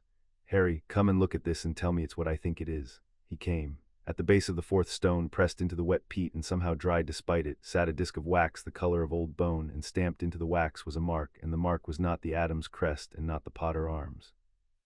It was a single letter, an ornate capital V, and around it a border of small, precise thorns, mocking, deliberate, an artist's signature left on a work in progress. "It's a card," said Harry. "A calling card. Somebody's cutting a 300-year-old seal 1 thread at a time and leaving their monogram." He crouched over it without touching it. "This isn't decay. This isn't a seal getting tired. This is a person doing careful, patient work and enjoying it enough to sign it. This is a craftsman." "V," said Wednesday. She had taken out the black notebook and she wrote the letter and drew the thorn border with an accuracy that was itself a small act of violence. "Vane. The seal is Osric Vane's prison, and someone with a name that starts with the same letter is unpicking it and leaving cards. That is not a coincidence. I'm prepared to insult my intelligence by entertaining." She capped the pen. Osric had a family. Everyone always thinks the necromancer's family died, and that's why he went mad. Nobody ever asks what happened to the ones who didn't. And the seal, which had been holding its note for 300 years under the strain of 3 cut threads and a stretched grave half and 2 living heirs crouched at its edge disturbing the quiet, chose that moment to slip. Harry felt it before he heard it, felt it in the marked hand, the band going from skin warm to hot in the space of a breath, and then the stillness that was a held note broke, and the note it had been holding down came out, low and long and wrong, a sound like the ground clearing its throat. The darkness within the ring of stones shivered, and out of the wet heather all around them, from the peat and the pools and the dead brown grass, the kept things stood up. They had been birds mostly. Ravens, the 6 grandmama had spoken of, and more, dozens more, all the small dead the moor had been quietly hoarding, and they came up out of the ground preserved and perfect and cold, wings spread, eyes bright, and they should not have been able to fly, and they flew, and they should not have had any interest in the living, and they had nothing else, and they came at the 2 intruders crouched over their master's stolen card in a single rising wave of kept wings. Back to back, Wednesday said, and it was not a suggestion, and Harry had already turned, so that when the wave broke over them they met it as one shape with 4 hands and did not have to look to know the other was there, because the mark told them, the mark that had dragged them out of their separate beds precisely, so that on precisely this ground they would stand precisely like this. Harry's rapier came up.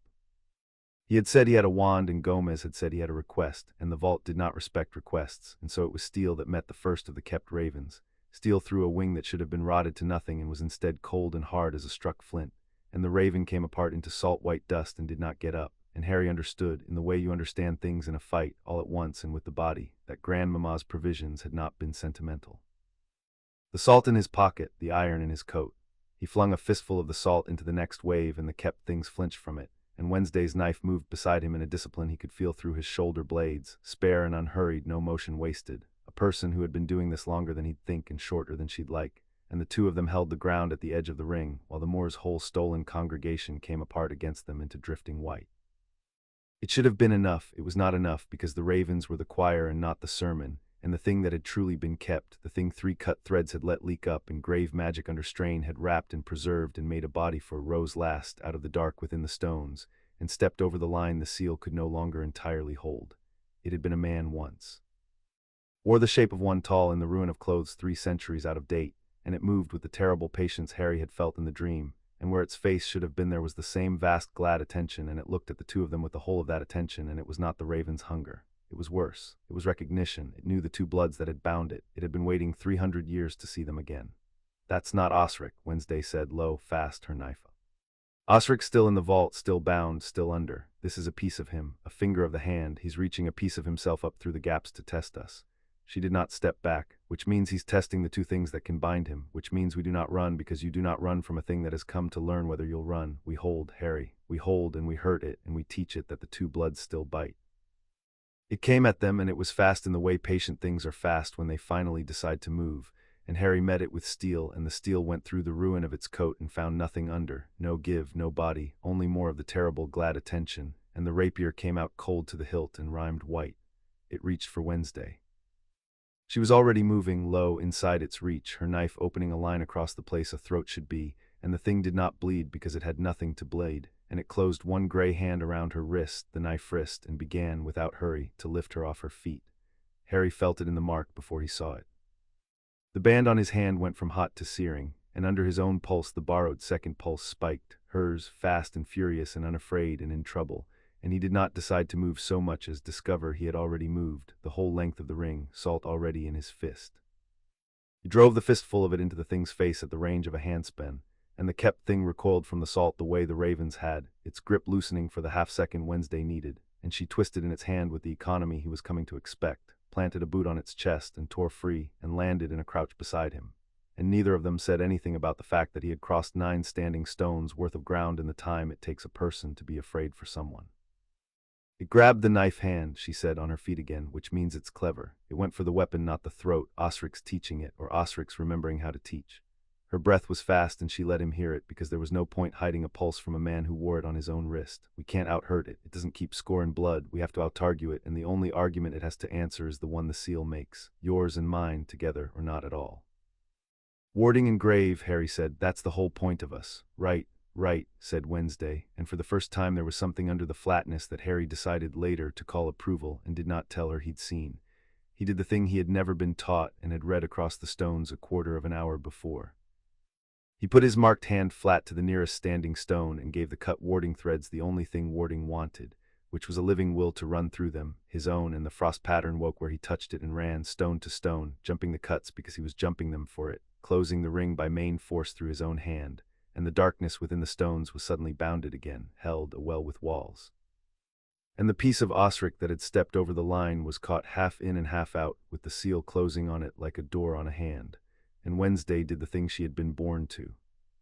She stepped to the very edge of the ring, close enough that Harry's held warding was all that stood between her and the dark, and she spoke to the kept thing, not in any language Harry knew, low and level and entirely without music, the same voice she had said his name in on the doorstep, and it was grave magic, and the kept thing heard its own true nature named by someone with the authority to name it, and it answered because it had to, because that was the older law, and what it answered was, it went home.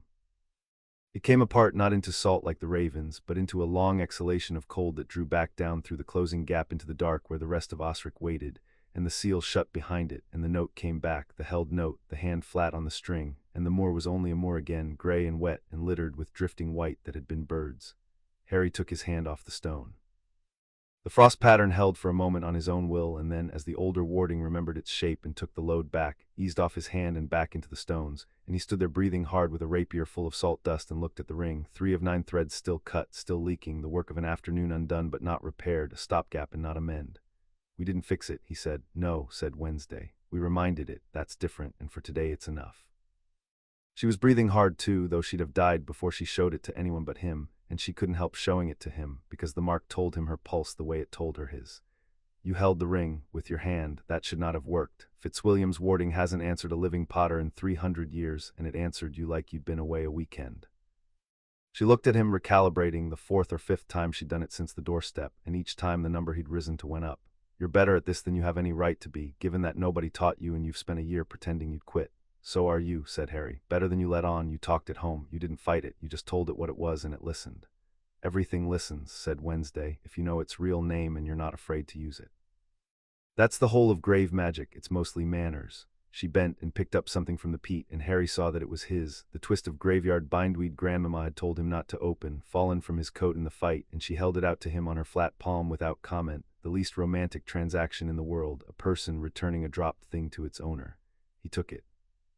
Their marked hands were close for the length of the taking, and the 2 iron bands cooled together, and neither of them made it mean anything because they had agreed it wouldn't, and the agreement was already, quietly, 3 hours old and beginning to show wear. Then she saw his wrist. He hadn't. In the fight, one of the kept ravens had got past the salt, and its cold, hard beak had opened the back of his forearm, a long, shallow line above the thorn mark, and it was bleeding in the unhurried way shallow cuts bleed, and he genuinely had not noticed, which told Wednesday something about how he'd been raised that she added to her ledger without being asked and did not say aloud. "Sit," she said. "It's nothing. It's a cut made by a thing that has spent 3 centuries being kept on a moor that keeps things, an inch from a mark that is currently the only reason you and I are load-bearing on a seal. You will sit, and I will bind it, and you will not tell me it's nothing again, because I dislike being told a thing is nothing when I can see that it is a thing." She was already crouched, already tearing a strip from the hem of something black, already working, and her hands were cold and certain and careful in a way that had nothing to do with tenderness and produced tenderness anyway, the way a well-made object produces affection in the person who owns it. She cleaned the cut with the last of Grandmama's salt, which stung, and he didn't say it stung, and she knew it stung, and she pressed a little harder because she was an Addams and she was not going to waste a legitimate opportunity to cause a small amount of pain to someone who was pretending not to feel any. "There," she said, tying it off. "You'll live, regrettably." "Thank you," said Harry. She looked up at him from her crouch, and the gray light was on her face, and the moor was quiet, and the mark on both their hands was cool, and for a moment neither of them said anything, and the not saying had a different quality than it had had on the doorstep. On the doorstep, the silence had been 2 strangers deciding not to look away. This one was 2 people who had just stood back to back against a piece of a dead man, and knew the other had been there, and knew, in the specific way the mark made them know, exactly how frightened the other had been and exactly how little either of them had let it move their hands. It is a particular thing to know precisely how brave another person is being. It does not stay strangers for long. "Don't," Wednesday said. "I'm not doing anything." "You're doing the thing where you almost say something true and dress it as a joke first so it won't count. I recognize it. I told you, it's my own door." She stood and put 4 feet of gray moor between them, which was the correct and professional distance in which she measured out deliberately, the way you set down a thing that is warmer than you expected it to be. We are colleagues, Mr. Potter, holding a door. When the door is shut for good, we will each go back to preferring our own company, which is a preference I hold sincerely and intend to die holding. Now get up. The Prophet will have printed its filth by now, and I want to read exactly how badly a stranger has described my home, so that I know precisely how to feel about a man named V. They walked back the way they had come, and the house rose out of the moor to meet them, and it was, Harry thought, watching its too many chimneys resolve out of the gray, the first time in a long time he had come back from a fight to a place that felt like it had been waiting up for him. He did not say this either. He was learning from her which true things to keep. Your grandmother said you were buried alive, Harry said on the walk back, because the silence had gone companionable and he had decided to test how much weight it would take, by your brother when you were small. Repeatedly, said Wednesday. It was the one game we agreed on. He liked the digging. I liked the 6 feet of quiet. She stepped over a black pool without looking at it. I learned to slow my breathing until the air lasted. It's a useful skill. Most people spend their whole lives never once finding out how much air they actually need because they've never been made to ration it. I found out at 6. I recommend it, though not the method.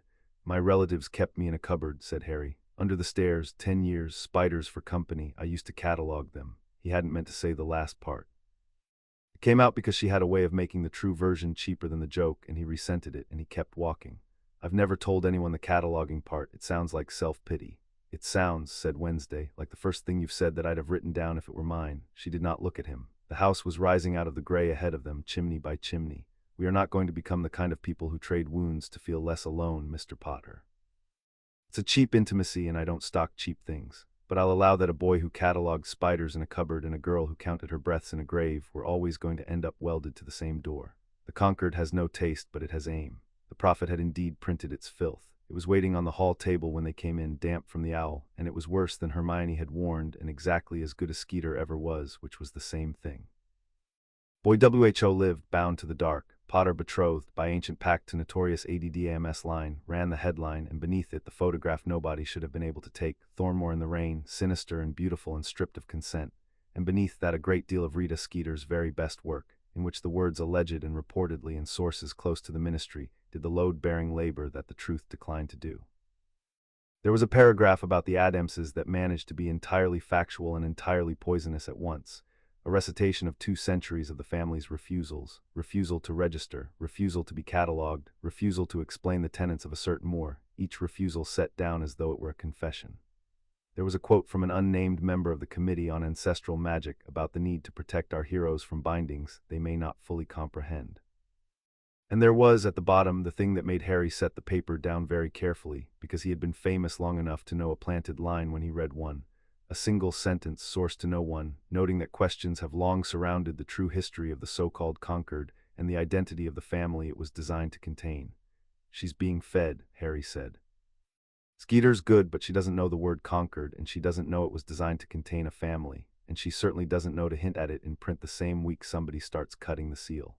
Somebody handed her that line, the same somebody who's leaving cards on the moor. Wednesday had read the article over his shoulder in the time it took most people to read the headline. She set her finger on the planted sentence, the way her grandmother set a finger under a line without touching it. The identity of the family it was designed to contain, she read. He wants people asking that question. He wants the wizarding world to spend its attention wondering whether my family are the villains of the conquered instead of its wardens. Misdirection. While everyone looks at the Addamses, nobody looks at the Vanes. She straightened. He's not just cutting a seal, Harry. He's running a campaign. The moor is one front. The newspaper is another. The committee is a third. He's keeping the two of us busy being scandalous and defensive so that we don't do the one thing that would actually stop him, which is find him. The fire chose that moment to turn green. Not the hall fire, which burned on in its ordinary way, but the great black hearth at the end of the entrance hall, which flared the specific poison green of the flu network activating, and out of it, coughing on Thornmoor's soot and holding her wand up for light out of pure Aurors habit, stepped Hermione Granger, followed a half-beat later by Ron Weasley, who came out of the grate already talking. Told you the address would work. She keeps the connection open for exactly this. No, don't touch that, Ron. Hermione got her bearings, found Harry across the hall and crossed to him fast, and took his marked hand in both of hers and turned it over the way Morticia had, though with more worry and less appraisal, reading the band and the thorn and the strip of black hem tied over a fresh cut. Her eyes went hard. You're hurt. You've been fighting. Harry, the article came out 6 hours ago, and you've already been in a fight. It's been a full morning, said Harry. It's been a full week, said Ron, who had stopped in the middle of the hall and was turning slowly on the spot, taking in the portraits, doing things portraits didn't do, the suit of armor that had swiveled its empty helmet to consider him, and Thing, who had come to the newel post to observe the new arrivals and now raised a single finger in greeting.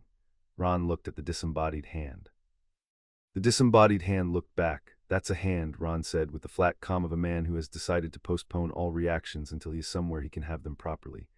That's just a hand on the stairs, waving. Hermione, Hermione, the hand's waving. Be polite, said Hermione without turning. I'm being incredibly polite, said Ron. I'm being so polite. Hello, hello, hand. He raised his own hand and waved back, and Thing, delighted, waved harder, and Lurch chose that moment to loom out of the passage with the tea things, and Ron made a sound that he would later insist was a manly sound. Hermione ignored all of it, because Hermione had walked into stranger rooms than this on worse days and had learned to keep her eyes on the emergency. She let go of Harry's hand and turned, and there was Wednesday 4 feet away, watching the whole reunion with the flat, cataloging attention she gave everything, and the two women looked at each other, and something happened between them that Harry recognized and Ron missed entirely. Two people who were each in their separate worlds, the cleverest and least fooled person in most rooms, meeting and instantly, silently, agreeing not to waste time pretending otherwise. Hermione Granger, said Hermione. I know who you are, said Wednesday. You wrote the amendment to the house elf statute. It was competent. The prose was a war crime. The prose was a compromise, said Hermione, which is worse than a war crime and takes longer. She held Wednesday's eyes a moment more. You're the one holding the other end of whatever's on his hand. I'm the one he was assigned, said Wednesday. Holding is a separate question and mine to answer. You've come a long way to check whether your friend has been kidnapped by a dark family. He hasn't. He's been conscripted by an old contract, same as I have, and we're colleagues, and we've had one very informative morning, and if you want to be useful rather than reassured, you should sit down and read what a man named V is doing to my moor. Ron had drifted close enough to hear this. V, he repeated. Not like that, said Harry and Hermione together, with the weariness of two people who had spent a war learning that not every capital letter was the same nightmare. And Ron subsided, and Hermione, hearing the tiredness in it, put her hand briefly on Harry's shoulder. The one gesture she allowed herself before switching fully into the mode Harry had loved her in since they were 11, the mode where she stopped feeling about a problem and started solving it. And here's what I came to say in person because I didn't trust it to an owl, Hermione said. Bartholomew Quill's committee isn't just convening, it's issued a summons. You're to appear before the Committee on Ancestral Magic in 6 days to answer whether the conquered binding you is, and I'm quoting the parchment, a lawful ancestral instrument or a dark coercion requiring ministry dissolution. Do you understand what that second option means? They'd break the mark for me, said Harry slowly. The ministry as a rescue to get the famous war hero out of the clutches of the dark family. They'd break the mark, said Wednesday very quietly, and the whole hall heard the temperature of it, while 3 of the 9 threads holding Osric Vane are already cut. They would perform their rescue, and they would free him, and they would do it on camera, with a photograph of my house on the front page, and they would call it Protecting a Hero. She looked at Hermione, and the two formidable women reached the conclusion at the same instant, the way 2 clocks strike together. He's not running 3 fronts, he's running 4. The moor, the paper, the committee, and now the ministry's own good intentions. He's going to make the wizarding world break the seal for him and thank itself for the courtesy. Hermione had her wand away and a quill out before anyone answered her, which was its own kind of reassurance. Then I work the committee from the inside, she said. I'll file for disclosure of the full conquered text, all of it, the clauses Skeeter's source is hinting at, and I'll make Quill prove coercion instead of asserting it, and proving takes weeks, and weeks is what we need. I can't stop the summons. I can turn it into a delay dressed as diligence. That's the one spell I'm actually good at. She looked up. But I need the true history, and I need it documented, or I'm defending you with adjectives, and adjectives lose. You'll have it, said Wednesday. My grandmother has kept the ledger for 60 years. She'll enjoy you. She doesn't enjoy many people, and she's decided the ones she does get to live longer, so consider yourself flattered and safer. And I'll stay, said Ron, and when Harry started to argue he talked over him, which he had earned the right to do in a forest a long time ago. No. You went off to Haunted Moor with a girl you met yesterday and came back bleeding, and I'm not fluing home to tell my kids one day that I let you do the next one alone.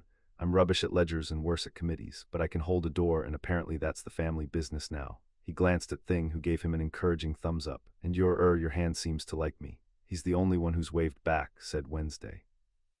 You're already more popular than my last 3 suitors, and 2 of them are still in the moor. She let that sit exactly long enough. That was a joke. The moor ate the 3rd one on its own initiative. Come and meet my mother, Mr. Weasley. She's about to declare war, and she likes an audience with good manners. The fire in the hall had been lit against the damp. and by it Gomez had risen from his chair with the prophet in one hand, and Morticia stood beside him, and Grandmamma had come in from the kitchen, and the three of them had the article in the same 6 ways worn expression from the night before, the thing under the meddling, and it was turned now not on Harry but on the paper, on the photograph of their home taken without their leave. "They have printed a picture of our house," said Morticia into the fire, and called it evidence. "They have," said Wednesday, "and a stranger is standing on our moor, cutting the work of our grandmother's grandmother and signing it. He is." Morticia set the paper down on the fire, gently the way you lay a wreath, and watched Thornmoor burn off the front page in an image of itself, and when she spoke again her voice had all its music and none of its softness, and every candle in the hall leaned toward her a degree. "Then we are no longer meddling in a romance," she said. "We are defending a house, Gomez. The presentable cousins were a courtesy, right to the others." Gomez looked at his wife with the particular wet brilliance he reserved for tragedy and romance, and it turned out for war which was only the two of them married. "All of them, cara mia, all of them," said Morticia, and Wednesday. She turned to her daughter and to Harry beside her, the two of them still in their wet-moor clothes, with salt dust in their hair and a strip of Wednesday's hem tied round Harry's arm. "You found his card, good, now find his name. A man who signs his work wants to be known." Oblige him, Chapter 3 and Chapter 4. The covenant breaker, the man, came to the front door in the middle of the afternoon 3 days later, in a good coat, on foot, alone, and rang the bell like a person with an appointment, which was, Harry thought when he heard the story, the single most alarming thing anyone had done since he arrived. Lurch answered it. Lurch answered it because that was Lurch's office, and because a house that has decided to receive a guest cannot be stopped from receiving him by the people who live in it. And Lurch came into the library where Harry and Wednesday were bent over Grandmamma's ledgers with a card on a salver, and the card was bone-white, and stamped into it was an ornate capital V bordered with small, precise thorns, and beneath the letter, in a hand that was elegant and severe and entirely without hurry, a name: Corvinus Vane. "He's here," said Wednesday. She did not raise her voice. She set down the ledger and stood, and Harry watched her become, in the space of that motion, the thing she had been on the doorstep the first day, the most dangerous quiet in the room. "He signed the moor, and now he's signing my hall. He wants to be received. He wants to sit in my mother's chairs and drink my grandmother's tea and be a person to us, because it's harder to hunt a person than a monogram." She looked at Harry. "We receive him. We give him nothing, and we watch his hands, because a man this careful only makes one mistake, and he'll make it here, showing off." They received him in the long drawing room, which Morticia had chosen because it had the best acoustics for a threat and the worst sightlines for an escape, and the family arranged itself with the choreography of people who had been receiving dangerous guests for 200 years. Gomez by the fire, apparently at ease, a hand resting near the poker that was not a poker. Morticia in the tall chair, still as a portrait of herself. Grandmamma in the corner with her knitting, which clicked and which Harry declined to examine too closely. Pugsley absent, which meant Pugsley was somewhere else in the house doing something Harry hoped they wouldn't need. And Wednesday and Harry standing together, not touching, the two iron bands cool and quiet and aware of each other. Corvinus Vane came in and thanked Lurch for showing him through, and Lurch, who had never been thanked by a guest in living memory, groaned in a register Harry hadn't heard before and would later learn with surprise. He was not what Harry had built. Harry had built a gaunt fanatic, a raving heir, something with the fever of Osric in the dream. Corvinus Vane was a pleasant, unhurried man of perhaps 50, silver at the temples, with the soft, precise hands of a scholar and the good manners of a man who has never in his life needed to raise his voice because he has always, eventually, been proven right. He looked around the drawing room with frank appreciation, the way a connoisseur looks at a private collection he has waited years to be admitted to, and when his eyes reached the two marked heirs standing side by side he stopped and looked at them the longest, and something moved behind the pleasantness that was not pleasant at all. "The two Bloods," he said. His voice was quiet and clear, and it filled the room without effort. "Together. Do you know I have wanted to see this for a very long time, and I did not expect it to move me, and it does. Forgive an old scholar his sentiment. You are the living proof of a thesis I have spent 30 years defending against every reasonable objection, warding and grave hand in hand in the flesh." He inclined his head precisely to each of them in turn. "Mr. Potter, Miss Addams, thank you for receiving me. I know exactly how little you wish to, and I am grateful in proportion." "Sit down, Mr. Vane," said Morticia from her chair, and her voice had all its music. "You've come a long way to admire us. You may as well do it comfortably." He sat. He accepted tea from Lurch and did not drink it, which Harry noted, because a man who won't drink Addams' tea has either good sense or a specific fear, and Corvinus Vane did not look like a man governed by fear. He set the cup down untouched on the small table at his elbow and folded his soft hands and began unhurried to be the most reasonable person any of them had ever wanted to kill. "I'll be brief and I'll be honest," he said, "because I find that dishonesty in the end costs more time than it saves, and I have never had time to spare. My name is Corvinus Vane." Osric Vane was my ancestor, 6 generations up on the direct line, and everything you have been told about him is true and none of it is the truth, which is the usual arrangement with history. He was the greatest necromancer of his age. He lost his wife and his daughter in one winter. He could hear them through the door between the living and the dead, and he could not bear a universe cruel enough to make a door and then lock it, so he set out to take the door off its hinges. Vane's soft hands did not move. Your ancestors stopped him, Fitzwilliam Potter and Calpurnia Addams. They bound him under this moor alive in the dark, awake for 311 years, not dead, bound. You understand the distinction. They did not kill a murderer. They took a grieving man and they buried him alive and they made it heritable and they called it justice, and your families have been proud of it for 3 centuries. He looked around the room, mild, terrible. I have come to end his sentence, that is all. I am not a monster. I am a descendant with a grievance and the scholarship to act on it, which is the most dangerous thing a man can be, as I believe Miss Addams observed to Mr. Potter on the moor 3 days ago. She was quite right, she usually is. You weren't there, Wednesday said, on the moor 3 days ago. I said that to him once, quietly, with no one near but the birds. She had gone very still, the thinking stillness sharpening into the other one. How do you know what I said to the birds? Ah, for the first time Vane looked pleased, the mild pleasure of a teacher whose best pupil has walked into the trap he set for her. You found the mechanism faster than your grandmother did, and it took her 60 years. The kept things, Miss Addams. Every raven Osric has hoarded on this moor. Every small dead thing your brother has been finding turned to face the vault. They are not trophies, they are ears. A thing that has been kept remembers the one who keeps it, and what it hears he hears eventually, through the gaps in a seal your family so kindly opened by cutting the wrong 3 threads first. The attention traveled the room, and it was no longer quite so mild. I have been a guest in your house for some weeks, in a manner of speaking, on your moor, at your windows. I know what Mr. Potter said to you in the gallery about smoke alarms. I know Mrs. Granger came by flue and offered to turn a summons into an appeal. I know a great deal, because you have all been speaking freely on ground that listens for me. I tell you this not to frighten you, though I see that it has, but because I dislike an unfair advantage. Now you know the birds are mine, kill them where you find them. It changes nothing, and it will make you feel better, and I am not a man without sympathy for the wish to feel better. Gomez had gone very quiet by the fire, which for Gomez was a form of violence held in reserve. You listen, he said, at my daughter's windows. I listen, Vane agreed, at a seal, Mr. Addams, which happens to lie under your daughter's windows. I am aware the distinction will not comfort you. I did not come here to comfort anyone. I came to be honest, which is a colder gift and the only one I have. The room was very quiet. Grandmamma's needles had stopped. You've been reading Fitzwilliam Potter's work, Harry said. Cutting his warding, you know it better than I do. You studied it. I studied everything, Mr. Potter. Vane turned the mild attention on him. I studied your ancestor's warding until I could tie it and untie it in my sleep, which is more than the ministry that reveres him could do, and more, forgive me, than you can, because they never taught you, did they? They let the Potter knowledge die in a cottage, and then they built a statue. I studied Calpurnia Addams's grave craft until I understood the seal was not 1 work but 2, married, and that a marriage can be annulled from either side. And I studied the Concord itself, the contract, the mark you both wear, until I understood the single most interesting thing about it, which I will now give you for free, because I would rather you knew and chose than acted in ignorance and blamed me later. He leaned forward very slightly. The mark holds the seal, you know this.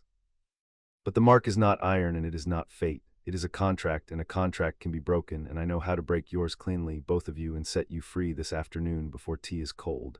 I can take the leash off your hands. I have the means with me. Harry felt the whole family not move. He felt Wednesday beside him not move. He felt his own marked hand cool against his leg, and he understood that the most dangerous moment of the last 3 days had just walked into the room in a good coat and offered him precisely, exactly, the thing he had bled trying to get on the first morning. And in exchange, Harry said, in exchange nothing. That is what you won't believe, and it's why I told you first. Vane spread his soft hands. I don't need you to help me, Mr. Potter. I don't need you to stand aside. I'm going to free Osric whether you assist me or oppose me. The difference is only how long it takes and how many kept ravens you have to disenchant in the meantime. What I am offering you is a mercy, unattached to any condition, because I dislike collateral and you too are collateral. You were conscripted into a 300-year-old cruelty by a mark you did not choose. To guard a prison I intend to open regardless. I would rather not leave you welded to a door I am going to take off its hinges. It seems discourteous. He picked up the cup at last and looked at the tea and set it down again. Break the mark, walk away. Let me finish an old man's argument with your dead. You'll be free, Mr. Potter. Isn't that the entire thing you came north to find? It was. That was the horror of it, and Harry, who had learned in a war to recognize the shape of a true thing being used against him, recognized it now and held very still and did not answer, because the answer wanted to come up out of him fast and grateful, and he did not trust anything he wanted that fast. Wednesday answered for both of them. No, she said. Vane turned to her with what looked genuinely like interest. Miss Addams, you of all people, you resent the mark more than he does. You've told him so repeatedly in a house full of people who could hear. You are the last person in England who wants to remain welded to Potter by a contract you didn't sign, and I am offering you your own choice back entire with no price. Why on earth would you refuse? Because you're right that it was cruel, said Wednesday, and you're right that it was heritable, and you're right that I didn't choose it, and none of that has anything to do with what you're actually asking, which is for me to open a grave because the man inside it was sad. She did not raise her voice, she never did. My family buries things that need burying, Mr. Vane. We take it seriously. It's the one thing we take seriously. Osric Vane is not in the ground because he grieved. Everyone grieves. He's in the ground because he decided that the whole of the living world should be overruled by the whole of the dead one, forever on his authority, out of love, which is the worst reason anyone has ever destroyed anything. You've inherited his grief and his scholarship and his certainty that being sad enough excuses being right. You have not inherited the one thing that might have saved you, which is anyone willing to tell you no. She held his eyes. So I'll be the first. No, break nothing. Leave my hall. And when you come for the seal, come knowing that the two bloods you admire so much are going to be standing on it together by choice, and that the choosing is the part your ancestor never understood, and neither do you. For a moment, Corvinus Vane looked at Wednesday Addams the way a man looks at a chess board on which his opponent has just made a move he had not merely failed to anticipate, but had believed to be against the rules. Then the pleasantness came back over it, smooth and complete, and he rose and buttoned his good coat. You're extraordinary, he told her, and it was not flattery which made it worse. Both of you, I am sorrier than you'll credit that we're on opposite ends of this. In another arrangement of the world I should have liked to have taught you.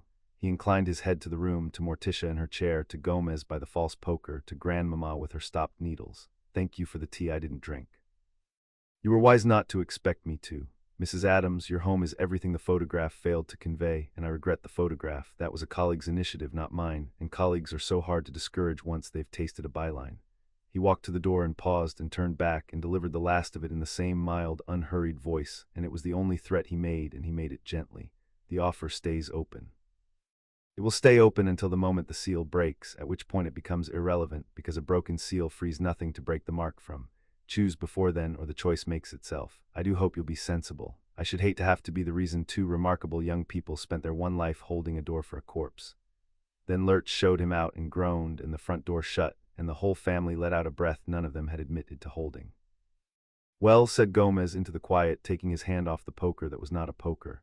I liked him. I'd like him even more dead. Tish, did you see the hands on him? A strangler's hands, gone soft from books. What a waste. He didn't drink the tea, said Grandmamma, picking up her needles again. Clever. I'd poisoned it, obviously, out of respect. A guest who makes you serve honest tea is an insult I intend to repay. She looked at Harry, and her eyes were very sharp under the ordinary old woman crinkle. He offered you the door, boy, out free, no charge, and you didn't answer. I didn't, said Harry. Why not? And Harry, who had spent 3 days learning from a girl in black which true things to keep and which to spend, spent 1.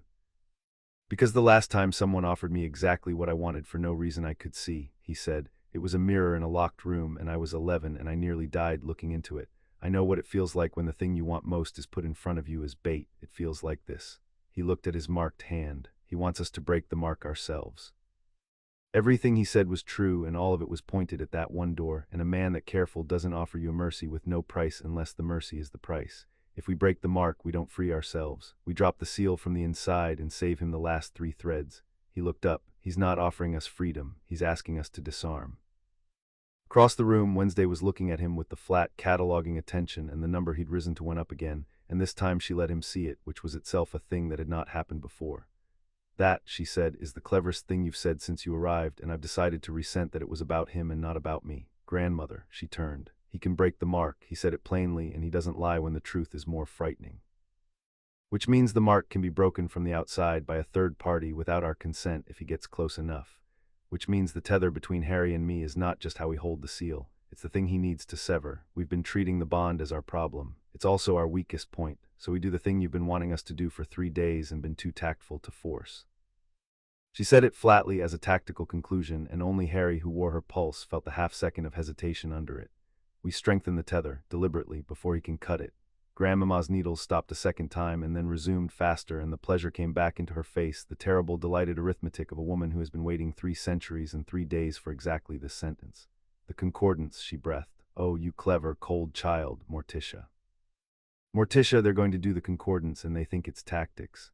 She cackled rich and full. Get the candles, get the good salt. Somebody wake Fester, he'll want to see this, he cried at the last one. She heaved herself up. Tonight, on the moor at the ring where the bond runs closest to the seal, you two want to weld yourselves tighter so a scholar can't pry you apart. Good.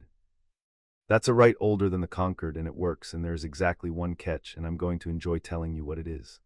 Of course there's a catch, said Harry. There's always a catch, said Grandmama happily. The concordance doesn't strengthen a bond you don't have. It can't manufacture a thing from nothing. No magic can, whatever the fools at your ministry believe. It can only deepen what's already true. So the two of you will stand in the ring tonight and open the tether all the way. No doors, no jokes, no silence, and each of you will see exactly, precisely, how much of a bond is already there. Her eyes glittered. If there's little, it'll strengthen little, and Mr. Vane will have an easy afternoon's work ahead of him. And if there's more than the two of you have been admitting to each other in that very loud way you have of not admitting things, well. She spread her hands, and the needles hung from them. Then you'd best both be ready to find out, in front of witnesses. I'll bring a handkerchief. Gomez always needs one. The house prepared for the rite the way other houses prepare for a christening, which is to say completely, and with a great many objects Harry did not recognize and declined to have explained. Lurch carried out candles taller than Pugsley. Fester rigged the blue lamp to the top of a pole and appointed himself its keeper, which involved holding it aloft on the rise for 2 hours and weeping in advance. Grandmama boiled the good salt, which apparently differed from the ordinary salt in ways that were audible. Thing went ahead to the ring to lay the circle, and came back with Pete under its fingernails and an air of a job well done. And through all of it Gomez moved among his family, kissing the tops of their heads and murmuring in Latin, real Latin now, none of the invented kind, because some occasions were too serious for showing off. Harry found Morticia in the drawing-room, alone, clipping roses, keeping the stems. You're wondering whether to warn me, he said. I never warn anyone, said Morticia, setting a thorn stem into the vase. Warnings are for people you doubt. I am wondering whether to tell you something which is different. It is this. She turned, and the candlelight found the planes of her face and made her, for a moment, look exactly like her daughter 30 years on, the same stillness with 3 more decades of love folded into it. My daughter has spent her whole life being the coldest thing in every room on purpose, because she learned young that the world is kinder to a girl it is a little afraid of. It is armor, and it is good armor, and she forged it herself, and I have never once asked her to take it off, because a mother who asks her child to be softer for the world's comfort is not a mother, she is the world's agent. She set down the shears. Tonight the right will take the armor off her in front of everyone she loves and one person she is trying not to. She agreed to it as tactics because tactics is the only language in which she can permit herself to want a thing. Do not, when you see what's under the armor, mistake it for an invitation. And do not, whatever else you do, look away from it, because she will be watching to see if you flinch, and she has been let down by flinchers her whole life, and I will be extremely put out if you become another one. I have buried men for less, Mr. Potter, and I have gardens still with room. I won't look away, Harry said. No, said Morticia, considering him. I don't believe you will. That is the single most dangerous thing about you, and I have decided to be glad of it, which my daughter will find unforgivable. She picked up the shears again. Go and stand on the moor and be brave in the useful way, which is the quiet way, and send my husband down before he floods the rise. He cries at the rehearsals. Up in the tower, Wednesday dressed for a rite as she dressed for everything in black, and stood at the window looking south to where the ring waited under the stars, and did not turn when her mother's reflection appeared in the glass beside her own. You'll open it all the way, Morticia said. You have to for the right to hold, you know that. I know that, and he'll see. He's already seen more than I meant him to, said Wednesday to the window. That's the trouble with a mark that wears your pulse. You can guard your face for a lifetime, and it means nothing to a man who feels your heart from across a moor. She was quiet a moment. I don't know how to want something and stay in charge of it at the same time. You always did. You wanted father, and it made you stronger. I want, and it feels like being cut open on a table I climbed onto myself. Morticia did not embrace her, because they were not a family that embraced when a thing was serious. Embracing was for guests and funerals. She set her cool hand flat between her daughter's shoulder blades, once the way Grandmama had set Wednesday's marked hand on the black cloth and left it there. Being in charge of it is his ancestors' disease, and mine is not much better, she said. The Addams way is to want so hard that the wanting becomes a weapon. It is not the only way. Your grandmother buried a man she loved a little every Tuesday for 30 years.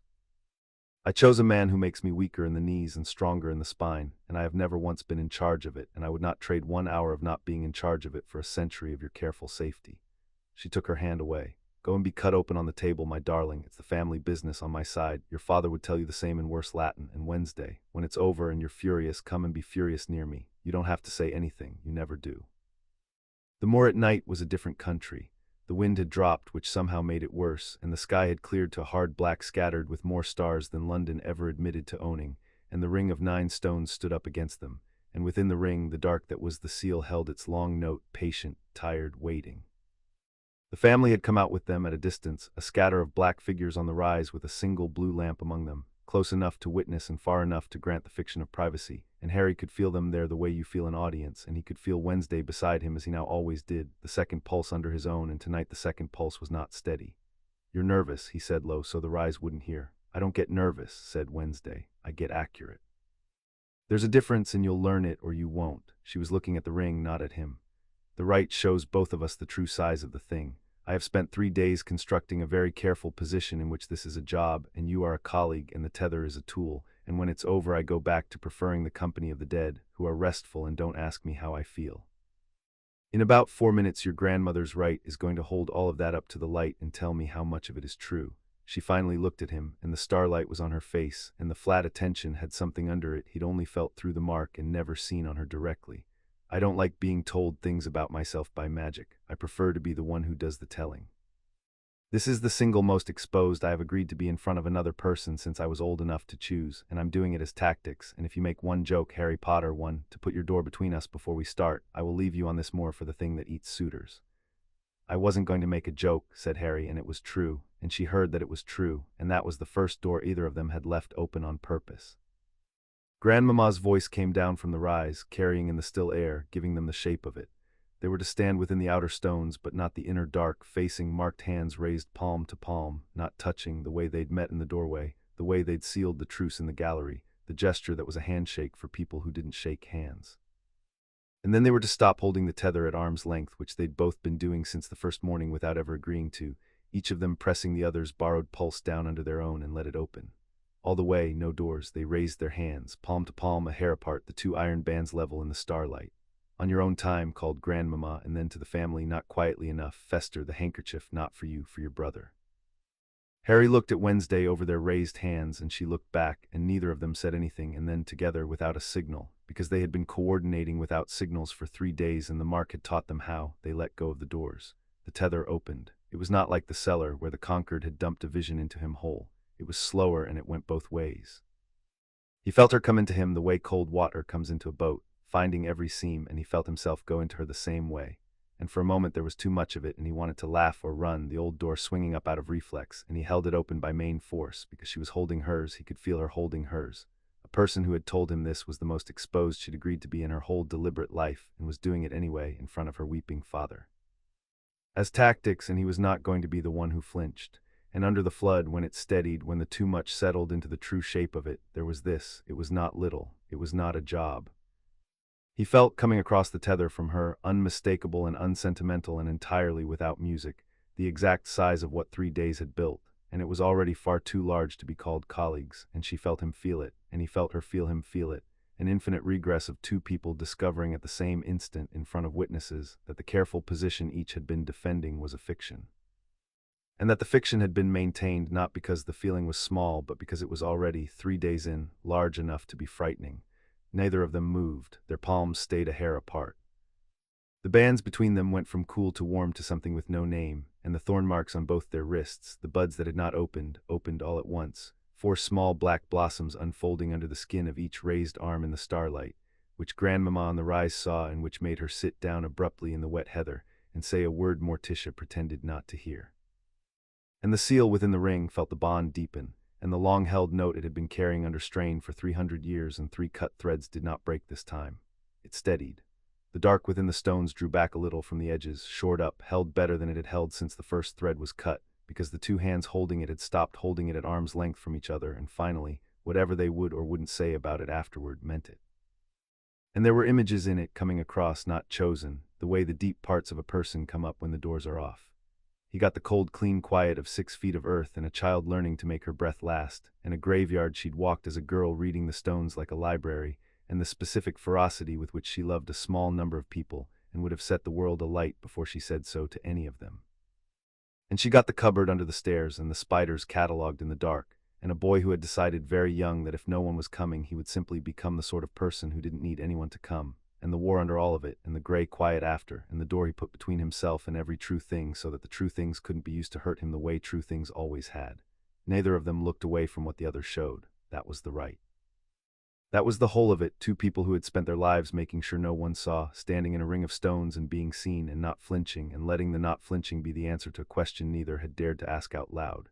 "Don't say anything," Wednesday said. Her voice was not quite level. It was the first time he had heard it not quite level, and he would keep the sound of it. Their hands were still raised, still a hair apart, the open thorns dark on both their arms.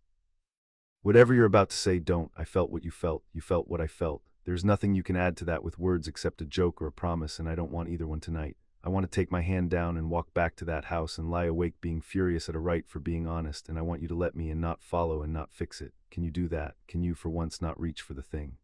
"Yes," said Harry. And he did the hardest thing he had done since he came north, which was nothing. He lowered his hand when she lowered hers. He let the tether ease back toward its ordinary depth, though it would never go back to arm's length again. Neither of them would ever be able to press the other down under their own pulse again. That door was off its hinges for good.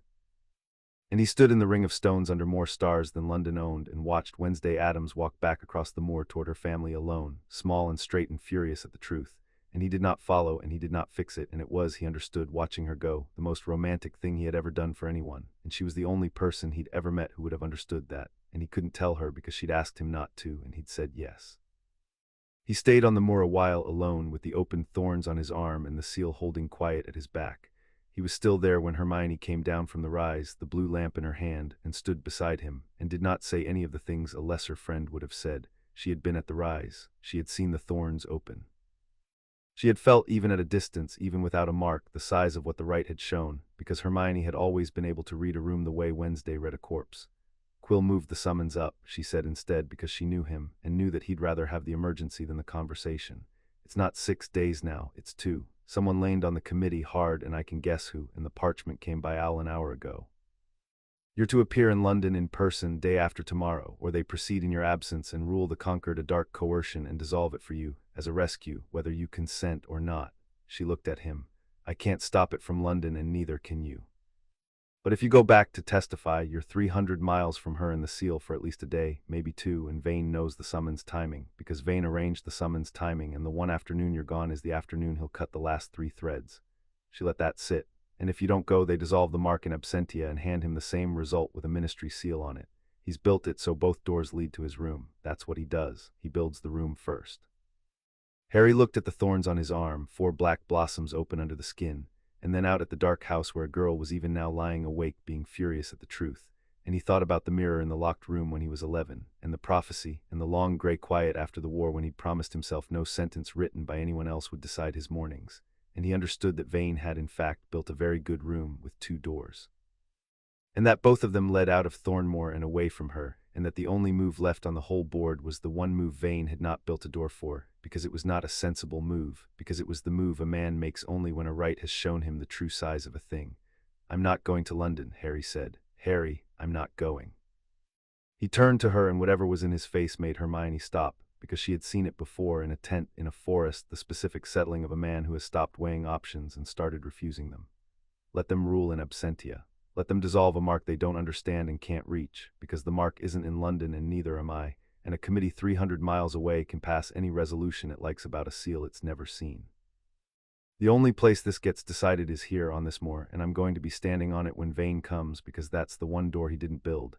He built the summons, he built the paper, he built the offer, he built every reason for me to leave. He forgot to build a reason good enough to make me. He looked back at the house. I choose to stay, not because the mark says I have to. Because I've felt exactly how big the thing I'd be leaving is, and I'm done letting other people's parchment tell me where to stand." Hermione looked at him for a long moment in the blue lamplight, and then she did the thing that had made her his best friend for 14 years, which was that she did not argue with a decision he'd made with his whole chest. She just nodded once and adjusted her grip on the lamp and said, "Then I'd better go back and turn a 2-day summons into a 2-week appeal, which is going to require me to be more annoying than I have ever been in my life, and I have been extremely annoying." She started back up toward the rise and paused and added without turning around, "For what it's worth. The thorns opened on both of you at the same time. I was watching. It wasn't the rite doing it to you. The rite just turned on the light." And she went up the slope with the lamp and left him on the moor with the truth, and the seal held quiet behind him, and above him London's unclaimed stars burned down on a man who had at last chosen the ground he meant to be standing on. Chapter 4 and Chapter 5. The weakening the trouble with having the doors off, Harry discovered, was that there was nowhere to put a morning after.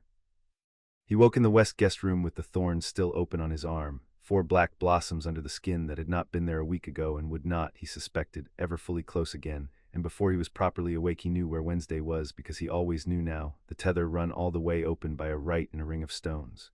She was in the tower, she was awake.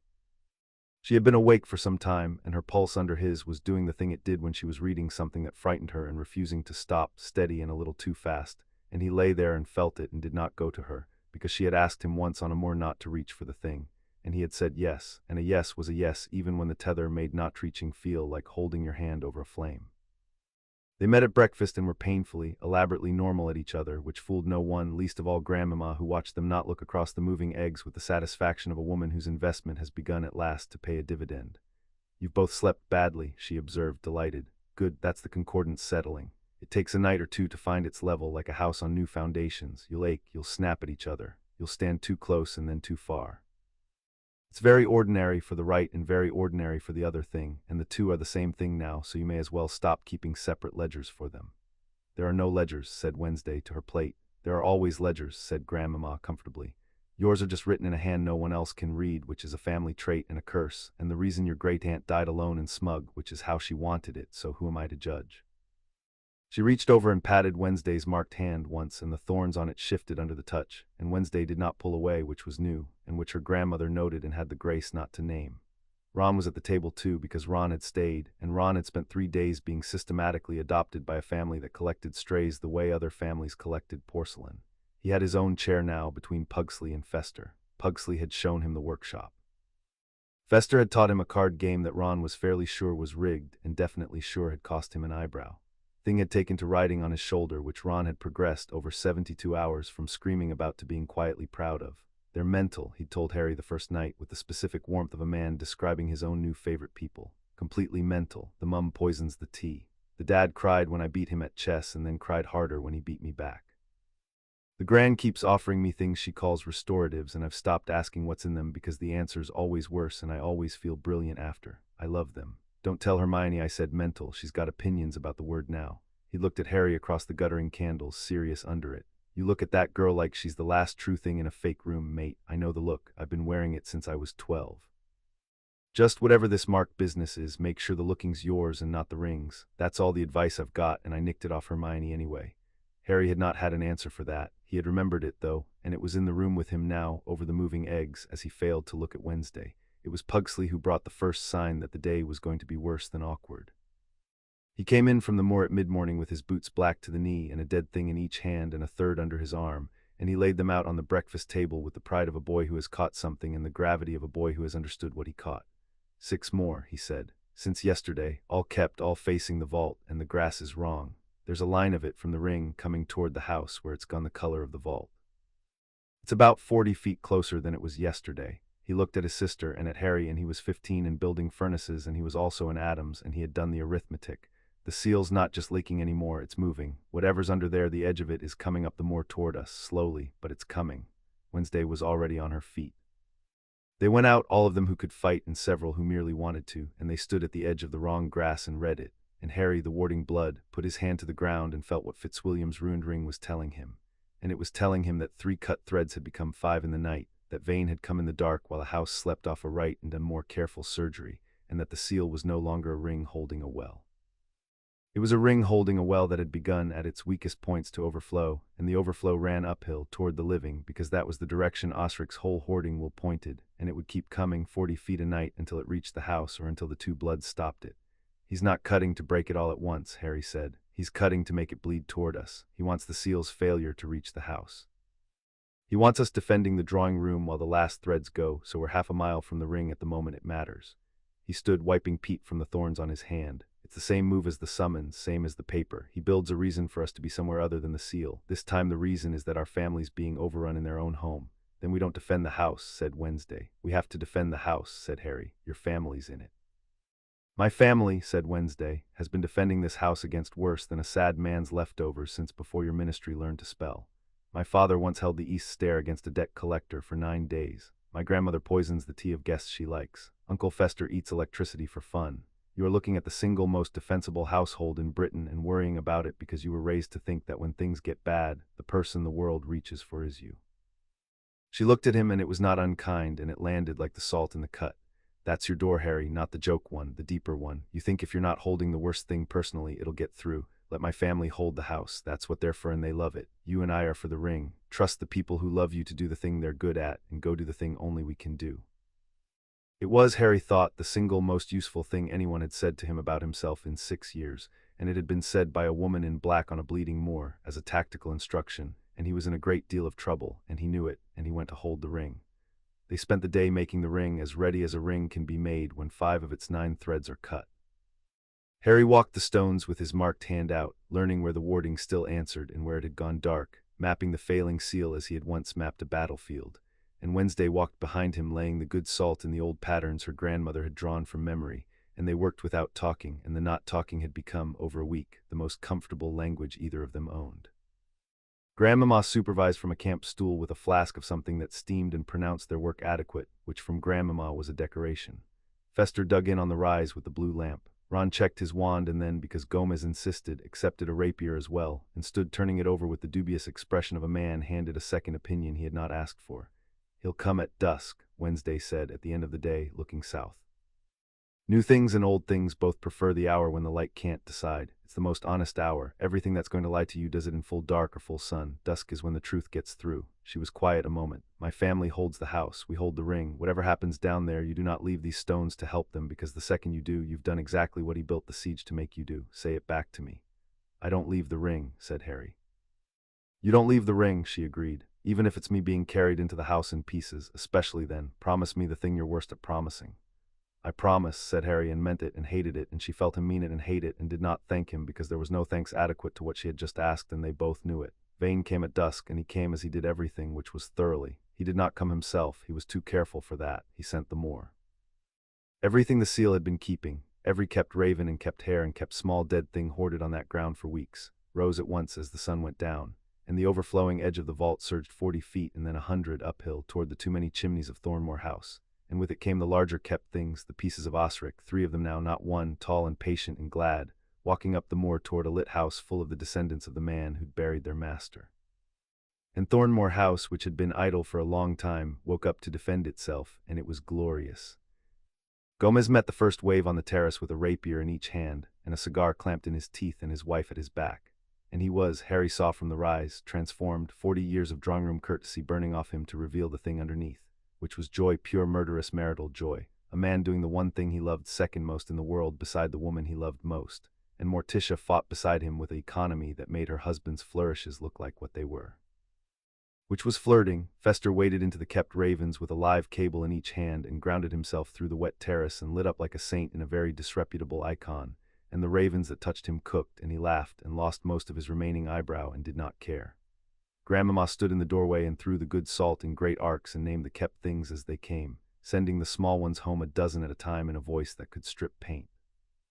Ron fought on the terrace with the Addamses and acquitted himself as he had in a war, which was better than he ever gave himself credit for, back to back with Gomez, who kept up a running commentary of delighted encouragement. Weasley, W-S-L-E-Y, the parry, magnificent, you fight like a man with something to lose, I approve, I approve. When a kept raven got inside Ron's guard, it was Thing that leapt from his shoulder and caught the thing by the throat midair and bore it down, and Ron shouted something that was mostly vowels and kept swinging. And Cousin It arrived. No one had summoned Cousin It. Cousin It simply appeared as Cousin It did at the height of things, a small figure composed entirely of hair beneath a bowler hat, and stationed itself at the top of the terrace steps and began to speak in the high, rapid voice that only the family understood. And whatever it said, the kept things heard it and did not like it, and the ones nearest it came apart into salt without being touched. Because there were forms of Addams' power that Harry did not understand, and had decided he was better off being grateful for than curious about, Morticia moved through the middle of it like weather. She did not flourish the way her husband flourished. She simply arrived where the danger was a half-second before it became danger and made it stop, and she was, Harry thought, watching from the rise between his own desperate turns at the stones, the most frightening person on the entire moor, more frightening than Vane, because Vane was frightening the way a locked room is frightening, and Morticia was frightening the way the sea is, an old force with excellent manners and no bottom. On the roof, Pugsley had graduated from brass mechanisms to what he called the good stuff, and the good stuff went off over the moor in colors that had no business in nature and lit the whole battle from above like a disturbing fireworks display. Between detonations, he shouted the running tally gleeful. That's 40, that's 41. Ron, are you even trying? Ron shouted back a number that was a lie, and Pugsley knew it was a lie, and the two of them conducted the entire siege as a competition, which was, Harry understood, simply how this family metabolized terror by turning it into a game with rules and a scoreboard. It worked. It visibly worked. The terror went into the count, and the count went up, and nobody in all of it forgot for 1 second to cover the person beside them. Lurch held the front doors. That was the whole of his contribution, and it was enormous. Things came at the doors, and Lurch was there, and the things stopped being a problem. He groaned occasionally. Once, when a piece of a kept hound slipped past him into the hall, he retrieved it and put it outside and shut the door and resumed his post with the patience of a man who had been keeping unwanted things out of this house for longer than anyone alive remembered hiring him. Lurch simply picked things up and put them somewhere else forcefully. And Pugsley, 15 and forbidden the front line and therefore operating from the roof, rained brass mechanisms down onto the moor that went off in gouts of green fire and shouted the count each time, and was having the best evening of his entire life. "They're holding," Harry said at the ring half a mile out, with Wednesday beside him and the 5 cut threads dark under his hand and 3 pieces of a dead man climbing the slope below them. "Your family's actually holding." "Of course they're holding," said Wednesday. "I told you, he built the wrong siege. He thought a house full of monsters would panic like a house full of people. He's never been besieged by us." She had her knife out and her marked hand raised, and the thorns on it were open and black. "But he didn't send the house the real move. Look, the 3 big ones aren't going to the house. They're coming here, to us, to the ring. Because he needs us off it for 1 minute, and he couldn't build a reason good enough, so he's going to try to make one out of our own bodies." They came, the 3 pieces of Osric, up out of the failing dark, and the seal was too weak now to catch them at the line the way it had caught the one on the first day. And Harry did the thing he'd done before, put his marked hand flat to the nearest stone and poured his own living will into the cut warding to close the ring by force, and it was harder now, 5 threads instead of 3, and it took more of him, and he felt it take more of him, the way you feel a stair you've climbed too fast. And that was the move. That was the whole of Vane's real move, and Harry understood it half a second too late. The warding was Harry's half, and to hold 5 cut threads, Harry had to give the ring so much of himself that there was nothing left over to guard his own back, and the 3rd piece of Osric had not come to the ring to break in. It had come around, patient, while the 2 of them faced the 2 that were breaking in, and it took Wednesday from the side.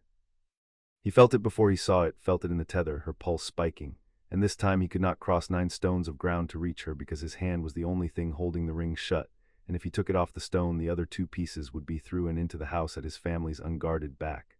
And so for 1 entire second Harry Potter stood with his hand welded to a stone and felt, through a mark he had not chosen, the exact sensation of Wednesday Addams being dragged toward the overflowing dark of a grave, and he could not let go, and he could not reach her, and he made a sound that he did not know he was making.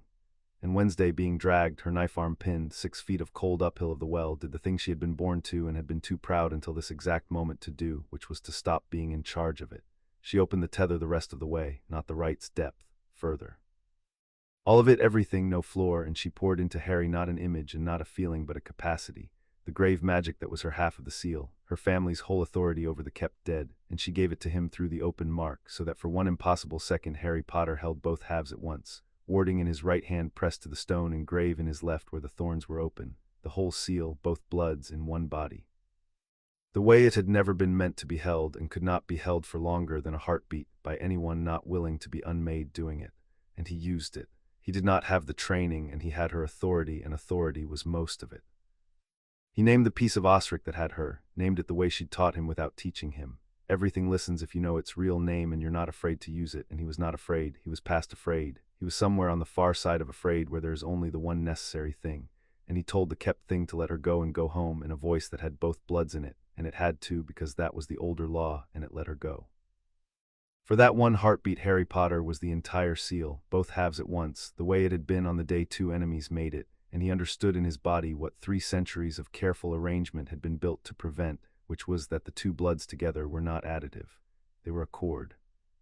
Warding held the shape and grave gave it a voice, and struck at once in one body they made a single sound the kept dead could not argue with, a sound like a door being not merely shut but agreed to, and Osric's 3 reaching pieces heard that sound come out of a living body and knew it. The 2 that bound their master married, and they let go all 3 and drew back down, because there are older laws than grief, and this was the oldest of them.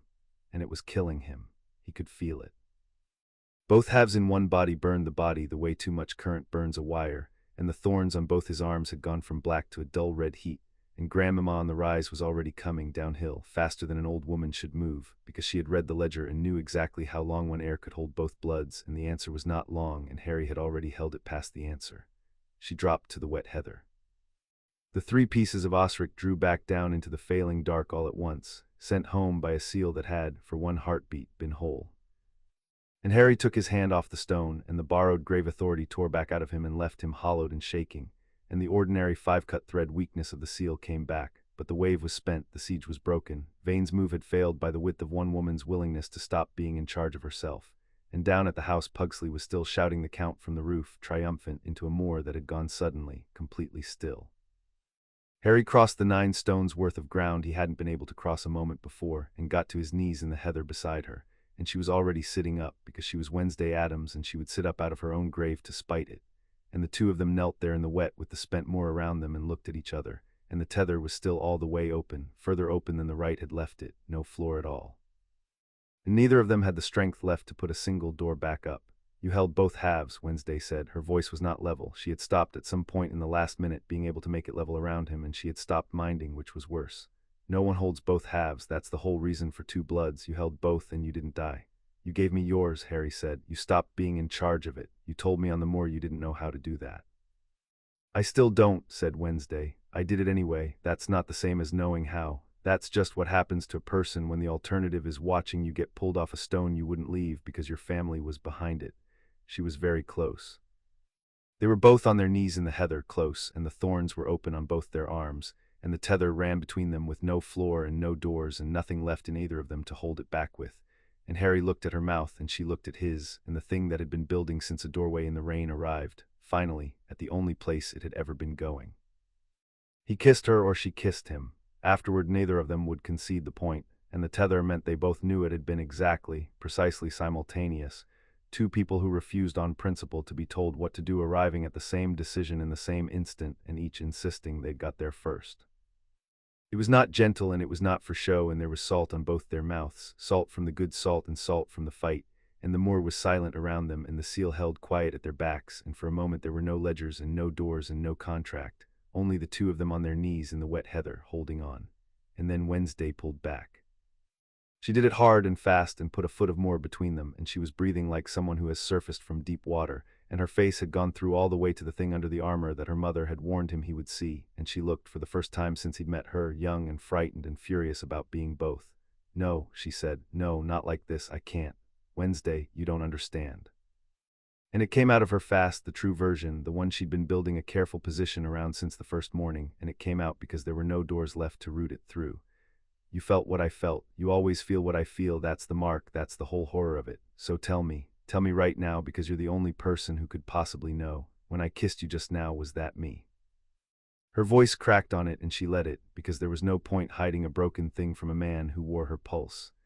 Or was that 300 years of a contract that welds 2 people together and then makes them feel welded and calls it love so they won't fight it? Because I can't tell. I have spent my whole life being the one person in every room who is never fooled, who always knows her own mind, whose choosing is the only thing that's ever been hers, and I just kissed a man the government tried to marry me to, and I cannot tell if I did it or if the mark did it for me, and I would rather be dead. I would genuinely rather be dead than spend my one life feeling a love I didn't choose and calling it mine. And Harry, kneeling in the heather with salt on his mouth and her broken pulse under his own, understood that she had just handed him the exact shape of the thing that had been eating him too, from the other side. I don't know, he said. He did not reach for her. It was the hardest thing. I can't tell you it was you and not the mark, because I can't tell either, and if I told you I'd be lying and you'd feel that I was lying, so I won't. He sat back on his heels. But I'll tell you what I do know, because it's the same thing that's been eating me since Vane offered me the door and I didn't take it. I've spent my whole life having things decided for me by people who were dead before I was born. A prophecy, a scar, a war I was aimed at like a wand, and every single time the worst part wasn't the danger. The worst part was never knowing which of my own feelings were mine and which ones a destiny had installed in me to make me easier to point. I've never once in 24 years been sure that a single thing I wanted was actually mine and not something I was built to want. He looked at her. So I can't give you the thing you're asking for. Neither of us can have it, not while the mark's on us. That's what Vane understood before we did. As long as we're welded, we'll never know if it's real, and that's the cruelest thing about the whole contract, crueler than the leash. It doesn't just make us hold the door. It poisons the one question that would make holding it bearable. You've thought about this before, Wednesday said. Not tonight, you came north already carrying it. The not knowing which feelings are yours, that's older than me. It's the oldest thing I've got, said Harry. It's the thing under all the other things. Everyone always told me I was brave, and I never once knew if I was brave or if I'd just been aimed so young at frightening things that the fear got trained out of me before I could keep any of it. Everyone told me I loved my friends, and I do, but I met most of them because a headmaster arranged it, and I've never been able to prove to myself that I'd have chosen them in a world where I wasn't famous and they weren't standing next to me when it counted. He looked out at the spent moor. So when Vane offered me the door, the free one, the thing I wanted, I didn't take it, and I told myself it was because I could see the trap, and that was true, but it wasn't the whole truth. The whole truth is I'd rather stay welded to you and never be sure than walk away free and never find out. That frightens me more than the vault does because it's your exact fear from the inside. I can't tell if that's me either. Wednesday was quiet a moment, turning it over, weighing it as she weighed everything. That, she said at last, is the most honest thing anyone has ever said to me, and I've interviewed the dead. They lie less than the living, and they still lie more than you just did. She wiped the salt from her mouth with the back of her marked hand, and the open thorns dragged pale across her lips.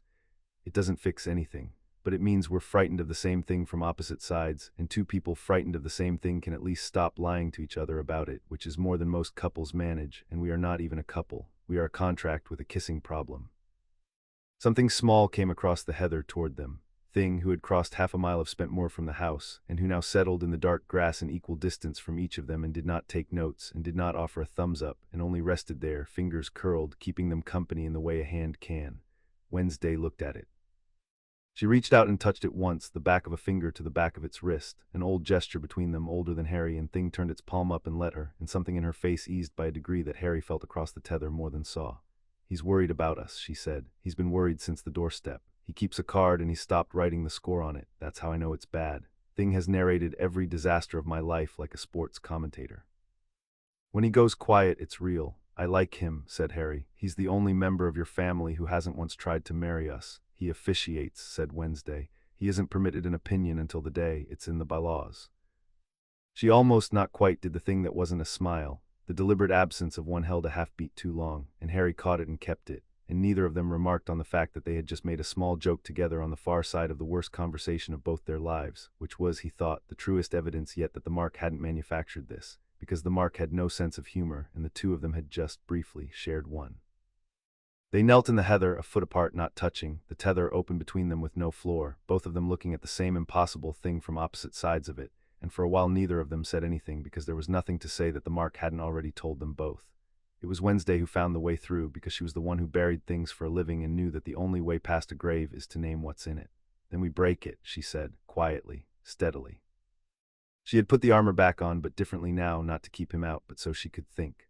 Not to escape it, not the way Vane wants, not the way I wanted on the first day. We stop Vane, we hold the door and we mend the seal, and then when there's nothing behind it pushing, we break the Mark clean, both of us, all the way, no thread of it left. And then we walk away from each other, completely, no tether, no borrowed pulse, no contract, nothing between us at all. She looked at him and it cost her, and she let him feel that it cost her, which was its own kind of answer to the question neither of them could answer. And then, if either of us finds we've walked back across an ordinary distance with an ordinary heart, with no Mark telling us where the other one is or how they feel or what they want, if we choose it once it's only choosing, then we'll know. It's the only way we ever get to know, Harry. We have to become strangers who could never find each other by a mark and see if we do it anyway. That's the loneliest plan I've ever heard, said Harry. I know, said Wednesday. I'm very good at those. It's also the only honest one, and you know it because you're feeling me mean it. She got to her feet and put out her marked hand and did the palm thing, her palm a hair from his, the two open thorns level, and it meant something now. It had meant something for days, and they both let it this once because they had just agreed to spend everything they'd found in order to be allowed someday to find it again clean. Agreed, said Harry, and matched her palm, and neither of them made a joke, and both of them wanted to, and the wanting was, at last, unmistakably their own. They walked back to the house together in the dark, spent and sore and changed, to find the siege broken and the family bloody and delighted in Fester entirely without eyebrows and thrilled about it.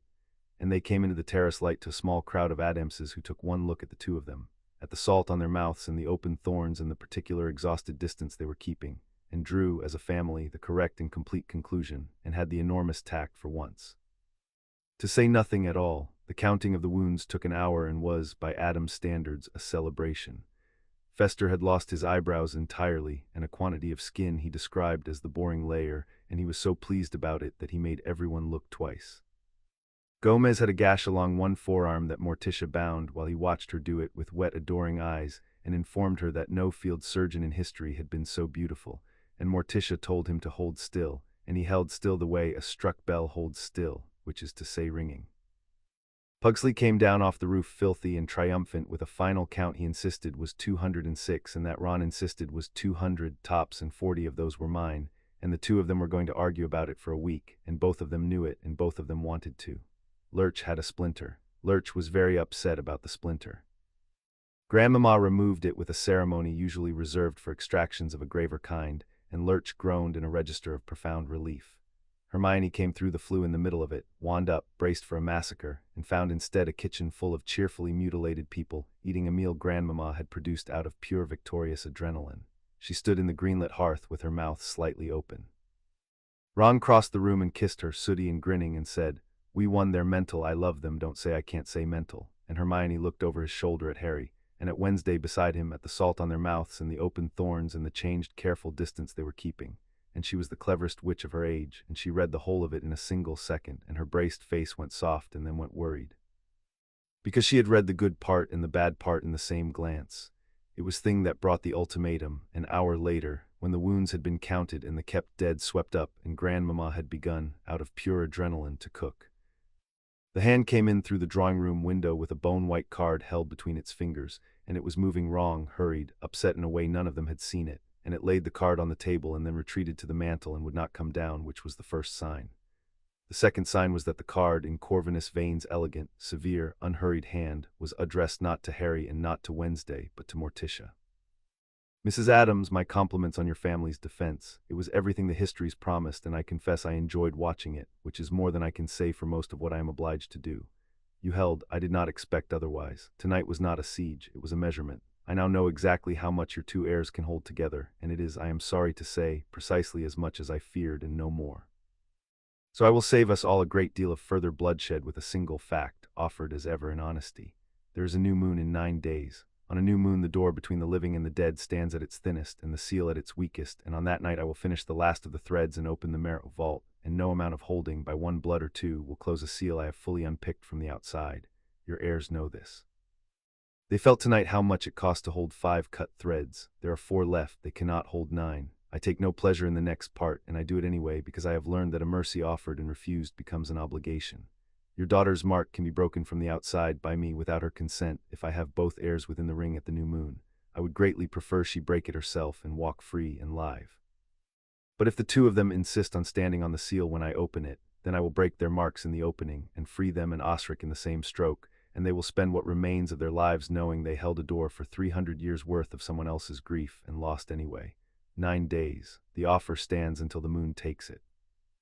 I remain with genuine regret and no intention of stopping. Corvinus Vane. Morticia read it once and set it down, and looked at her daughter and at the man her daughter had kissed on a moor, the two of them standing changed and exhausted and newly, terribly honest with each other in her terrace light, and for the first time since Harry had come to Thornmoor, Morticia Addams did not have anything serene to say. 9 days, she said, and that was all. Chapter 5 and Chapter 6. The unbinding the ministry came for Harry on the 7th day, which was 2 days before the new moon, which was, Wednesday pointed out, exactly the timing a careful man would arrange if he wanted the wizarding government to do his cutting for him. They came properly in a delegation, 12 of them, stepping out of the Thornmoor gates one after another with the particular stiffness of officials who have been briefed that they are entering enemy territory and are determined to be brave about it. At their head walked Bartholomew Quill of the Committee on Ancestral Magic, a narrow gray man with a narrow gray voice and a scroll of parchment held before him like a shield, and Harry, watching from the library window with Wednesday at his shoulder, understood at once that Quill was not a villain. That was the trouble with him. He was a rule given legs. He believes it, Harry said. Look at him. He thinks he's rescuing me. He's read Skeeter and he's read the committee's findings, and he's convinced himself he's walking into a dark family stronghold to free a war hero from a coercive bond, and he's frightened and he's doing it anyway because he thinks it's right. He watched the gray man come up the drive between the dead ewes. Vane didn't need to corrupt anyone. He just needed to find a decent man with a rule and point him at us. That's worse than a bribe. You can't argue a bribe out of a man who isn't taking one. They received the delegation in the entrance hall because Morticia said a house should always meet an eviction standing in its own front hall, and the family arranged itself once more, though differently than it had for Vane, less a receiving line than a wall. Gomez did not go near the poker this time. He stood beside his wife with his hands still and his face grave because he had understood, before anyone said it, that this was not a fight you won with a rapier. Quill unrolled his parchment and read it in his narrow gray voice, and it was worse than a curse because it was legal. The Committee on Ancestral Magic, having convened and deliberated and heard no testimony from Mr. Potter despite due summons, had determined that the instrument known as the Concord of Thornmoor constituted a dark coercive binding upon the person of Harry James Potter, executed without his consent by parties now deceased, and maintained upon him by the Addams family for purposes the committee found itself unable to verify and therefore obliged to suspect. The committee had accordingly ruled the Concord subject to ministry dissolution, and had dispatched its officers to remove Mr. Potter to a place of safety and there sever the binding by force for his protection, and for the protection of the wizarding public from an instrument of unknown and possibly malignant design. "You're going to break my mark," Harry said when Quill had finished, "to rescue me." "Yes, Mr. Potter." Quill rolled the parchment. Hands were not quite steady, and he did not lower his eyes, and Harry respected him for both. "I understand you may not at present wish to be rescued. Coercive bonds frequently produce that effect. It is, I am advised, among their cruelest features that the victim comes to defend the binding. I am sorry. I am going to rescue you anyway. That is what the word means when the person is not able to ask." "You will not," said Morticia. She had not raised her voice. She did not need to. She stepped forward from the wall of her family 1 pace, and the 12 officials of the Ministry of Magic took, collectively, without deciding to, 1 pace back, because there are people the body recognizes as dangerous before the mind has been introduced, and Morticia Addams was the first of them most of these men had ever met. "You will not take a guess from my house," she said, "on the word of a newspaper and a committee that would not read the document it ruled on. I am aware you have a warrant. I have buried men with better paperwork. I am not threatening you, Mr. Quill. I want to be precise, because precision is the only courtesy left in a room like this. I am telling you that you have been used. Someone wanted the ministry to break a seal it does not understand, and rather than break it himself, he found a decent man with a warrant, because a decent man with a warrant will walk further into a grave than any villain, and thank himself for the walk." Her eyes did not leave Quill's. "You may take Mr. Potter if Mr. Potter chooses to go. You may not take him if he does not. And you will not sever his mark under my roof, because the last man who tried to unpick the Concord is standing on my moor at this moment doing exactly that, and I will not have my hall confused with his workshop." Gomez, beside her, said nothing at all, which from Gomez was the loudest thing in the room. His hands were open and still. He was watching the young officer with the eager, unlined face the way a man watches a snake he has decided not to kill yet, and only because his wife was speaking, and Gomez Addams would burn the world down for his wife, but he would never, ever interrupt her. "And if I tell you," Harry said, "that severing this mark 2 days before a new moon will unpick the last threads of a seal that has held a mass murder under this moor for 300 years and free him, and that you will have done it with a ministry warrant in the name of protecting the public. What then, Mr. Quill?" Something flickered behind the gray. He had not been told that part. Vane had been careful. Vane was always careful. He had fed the committee exactly enough truth to move it and no more. "I would say," said Quill slowly, "that a coerced man will say a great many things to remain coerced," but his voice had lost a fraction of its certainty, and Wednesday beside Harry marked it and stepped forward and did the thing that only Wednesday could have done, which was to be, for one carefully chosen minute, completely, disarmingly reasonable. "Mr. Quill," she said, "you're an honest man in a false position, and I'm going to do you the courtesy of treating you as the first and not the second. You have a warrant to break a coercive bond. Good. I have no love for coercive bonds. I've spent a fortnight resenting this one more thoroughly than you can imagine, and I'd break it myself tonight if it were safe. So let's find out together whether it's coercive. There's a document, the Concord itself. It's held at Gringotts, chained to a lectern, witnessed and unamended for 311 years. It says in plain language, in my ancestor's own hand, exactly what the mark is for. Your committee ruled on this bond without reading it, because Gringotts wouldn't release it to you, because goblins don't recognize your warrants, which should have told you something about how solid your ground is. Read the document. Send your fastest man to Gringotts now tonight, and have him read the founding clause aloud to you, and if it says what your committee suspects, that this is a dark coercion for a hidden purpose, then break the mark with my blessing, and I'll hold Mr. Potter down for you myself. And if it says what I say it says, that this is a seal and a warden's duty, and that breaking it releases the thing it holds, then you will have very nearly freed the worst necromancer in English history, because a newspaper told you to, and you will spend the rest of your career grateful that a dark family stopped you." The hall was silent. Quill looked at her and at Harry, and at the wall of Addamses that was not, he was slowly realizing, arranged like people with something to hide, and the gray certainty in him wavered like a candle in a draught, and Harry felt the whole thing balanced on the edge of a decent man's willingness to doubt himself, which is the rarest willingness there is. And then one of Quill's officers, a young man near the back with the eager, unlined face of someone who has not yet been wrong about anything important, said, "Sir, we can't take the word of a family under investigation about a document we can't access. Our orders are clear. The subject is exhibiting textbook coerced defense behavior and so, frankly, is the binding party. Every hour we delay, the coercion deepens. We should execute the warrant." And Wednesday looked at the young man with the eager face, and Harry felt something go cold in her across the tether, colder than he had felt her go even on the doorstep, because she had just watched a decent man's doubt lose to a confident boy's certainty, and she had seen in that exchange the entire mechanism by which the world is talked into its worst mistakes, and she understood in that instant that reason was not going to save them, which meant something else would have to. And that the something else was going to cost her everything she had spent the fortnight refusing to spend. But reason bought them one thing before it lost, because Quill was decent, and decency, even when it is losing, moves slowly enough to be used. He would not withdraw the warrant. He agreed with the stiff reluctance of a man granting a stay he suspects he will regret, to send his fastest rider to Gringotts at first light to have the founding clause read aloud, and to hold the warrant until word came back, which by the goblin's unhurried standards meant a day, perhaps a day and a half, which took them to the eve of the new moon and no further. The delegation withdrew to the village to wait. It was not a victory.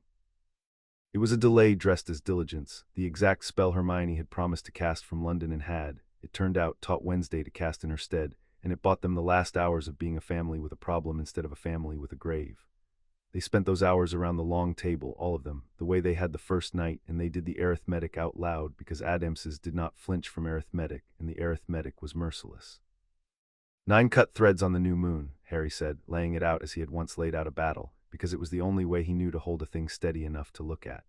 Vane opens the door when it's thinnest. To hold 9 cut threads takes both bloods in the ring at full strain all night. We know what a single heartbeat of both bloods in one body did to me. A whole night of both bloods split between 2 bodies at the ring is the only configuration that holds, and even then. He looked at Grandmama. Even then, what? You've kept this ledger 60 years. Tell me the part you're not saying. Grandmama did not look away, which was its own answer. Even then, holding 9 cut threads through a new moon has never been done because it's never had to be, because nobody ever cut 9 before. The seal was built to be mended, not defended at full failure. 2 heirs in the ring on the new moon can hold it. I believe that. I would stake the house on it. Her old hands lay flat on the table, but holding a thing at that strain all night, both of you at once. I won't lie to children who have earned the truth. I don't know that both of you walk off that moor. I know the door holds. I don't know the price. That is the whole of what 60 years bought me. I can promise you the seal, and I cannot promise you yourselves. The table was quiet. Gomez reached over and took Morticia's hand, and Morticia let him. Pugsley, 15 and full of furnaces, looked at his sister across the moving candles with a fear he was too proud to name and too young to hide. Ron, who had been silent through all of it in the way of a man out of his depth and refusing to leave it, put down his fork and said roughly, "There's got to be a third thing. There's always a third thing. We were always rubbish at plans, and we always found the third thing." And nobody answered him because the third thing, if there was one, had not yet arrived, and the new moon had. Harry felt, across the tether, Wednesday go very still, the arithmetic stillness, and he thought it was the same fear as Pugsley's, and it was not, it was a decision, but he could not read decisions in her yet, only pulses, and her pulse was doing the terrible, steady thing it did when she had made up her mind about something she had no intention of discussing. Later on the gallery he found her alone under the painted dead. "We hold it together," he said, "both of us, all night. Whatever the price is, we pay it side by side at the ring, the way the whole thing was built. That's the plan. Tell me that's the plan." "That's the plan," said Wednesday, and it was the first lie, the small one, the one she told to buy herself the room to tell the large one, and he did not feel it because it sat under a true thing, which was that she would have given anything for it to be the plan. Both of us, side by side, the way it was built. She looked at him, and for one unguarded moment she let herself want it entirely, the version where they held the door together and paid the price together and walked off the moor together or didn't, and she let him feel her want it because it was true, and because a lie stands more firmly on a foundation of a want the other person has verified with his own heart. "Go and sleep, Harry. Tomorrow is the eve. You'll want to be rested for the worst night of our lives." He went. And she stood at the window a while, having just used a true thing to lay the first stone of a lie, and understood that this was what her grandmother had meant about the buried kind of love, and that she was better at it than she had ever wanted to be. She had 2 days. She spent the first of them lying to everyone she loved. She began with her grandmother, because her grandmother was the one who would try hardest to stop her, and therefore had to be got out of the way first, which meant telling her a version of the truth so close to the whole of it that Grandmama's suspicion would find nothing to catch on. She went down to the kitchen in the small hours, when the ministry delegation had withdrawn to the village to await word from London and the house had gone quiet, and she sat at the scrubbed table where a dead raven had been unwrapped a fortnight before, and she asked her grandmother the question she had been building towards since the moor. The right where Harry held both bloods, she said, in the siege, when I gave him my half through the mark and he held the whole seal in one body for a heartbeat. Could it go the other way? Could I hold his? Grandmama went still, as she had gone still at the word failing, and she looked at her granddaughter across the table for a long time before she answered, because Eudora Addams had buried a great many people and had learned to recognize the specific quiet of someone who has already decided to become one of them. Why, she said, answer the question. I'll answer it when you tell me why you're asking it, and not the girl's answer, the true one. Grandmama's voice was very low. You didn't come down here at 3 in the morning to learn magic. You came down to get my permission for something, dressed as a question. I've watched you do it since you were 4, so, why? And Wednesday, who did not lie to her grandmother, told her the piece of the truth that was a key. Because in 2 days Vane opens the seal, and the only way to hold 9 cut threads is both bloods together in the ring, and the last time Harry held both bloods for a single heartbeat it nearly killed him. A whole night of it will kill him, certainly. There's no version where he stands in that ring on the new moon and lives. I've run it every way. He dies holding the door, or he breaks his mark and Osric gets out, or the ministry breaks it for him and Osric gets out. Every door leads to the same room. Vane built it that way. She laid her marked hand flat on the scrubbed table, the 4 thorns open and black, except one. If I can take his half into me as he took mine, if I can hold both bloods, then he doesn't need to be in the ring at all. He can be 100 miles away and safe, and I hold the whole seal alone, and it kills me instead of him. And the seal holds through the new moon because it's whole, both bloods in one body, and Osric stays down. One of us was always going to die in that ring, grandmother. I've simply decided which one. That's not despair, that's arithmetic. You taught me to do arithmetic before you taught me to grieve, and I've always been grateful, and I'm being grateful now. Grandmama did not weep because they were not a family that wept when a thing was serious. She reached across the scrubbed table and took her granddaughter's marked hand in both of her own, and turned it to the lamplight and traced the open thorns without touching them, as she had on the first morning when the mark was new, and this was still, to all of them, a scandal and not a grave.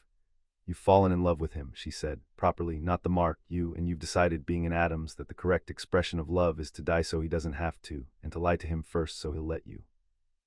She set the hand down gently. I taught you that too, God help me. I taught you that the deepest love in this family is the kind that buries itself so someone else can stand on the grave and live. Your great-aunt did it. I nearly did it for your grandfather, and he beat me to it, the selfish man, and I've resented him for 30 years for getting to be the one who stayed behind.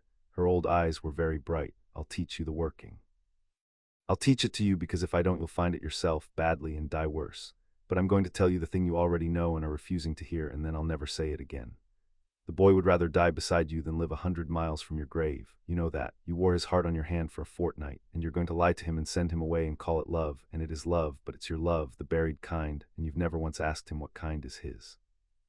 He'd choose to stay, Wednesday said. That's exactly why I can't let him choose. If I ask him, he stays and he dies, and I'll have killed him with a question. So I won't ask. I'll lie, and he'll go, and he'll live, and he'll hate me, and that's the version where he's alive to hate me, and I'll take it. I'll take it over every other version there is.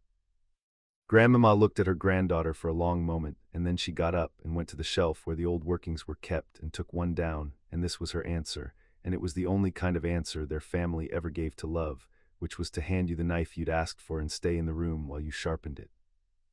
Wednesday lied to Harry the next evening, and she did it well because she had spent her whole life learning to give nothing away, and she turned the whole of that lifetime's discipline for the first time against the one person who could feel her pulse. That was the part she had not solved, the tether. He would feel her lying.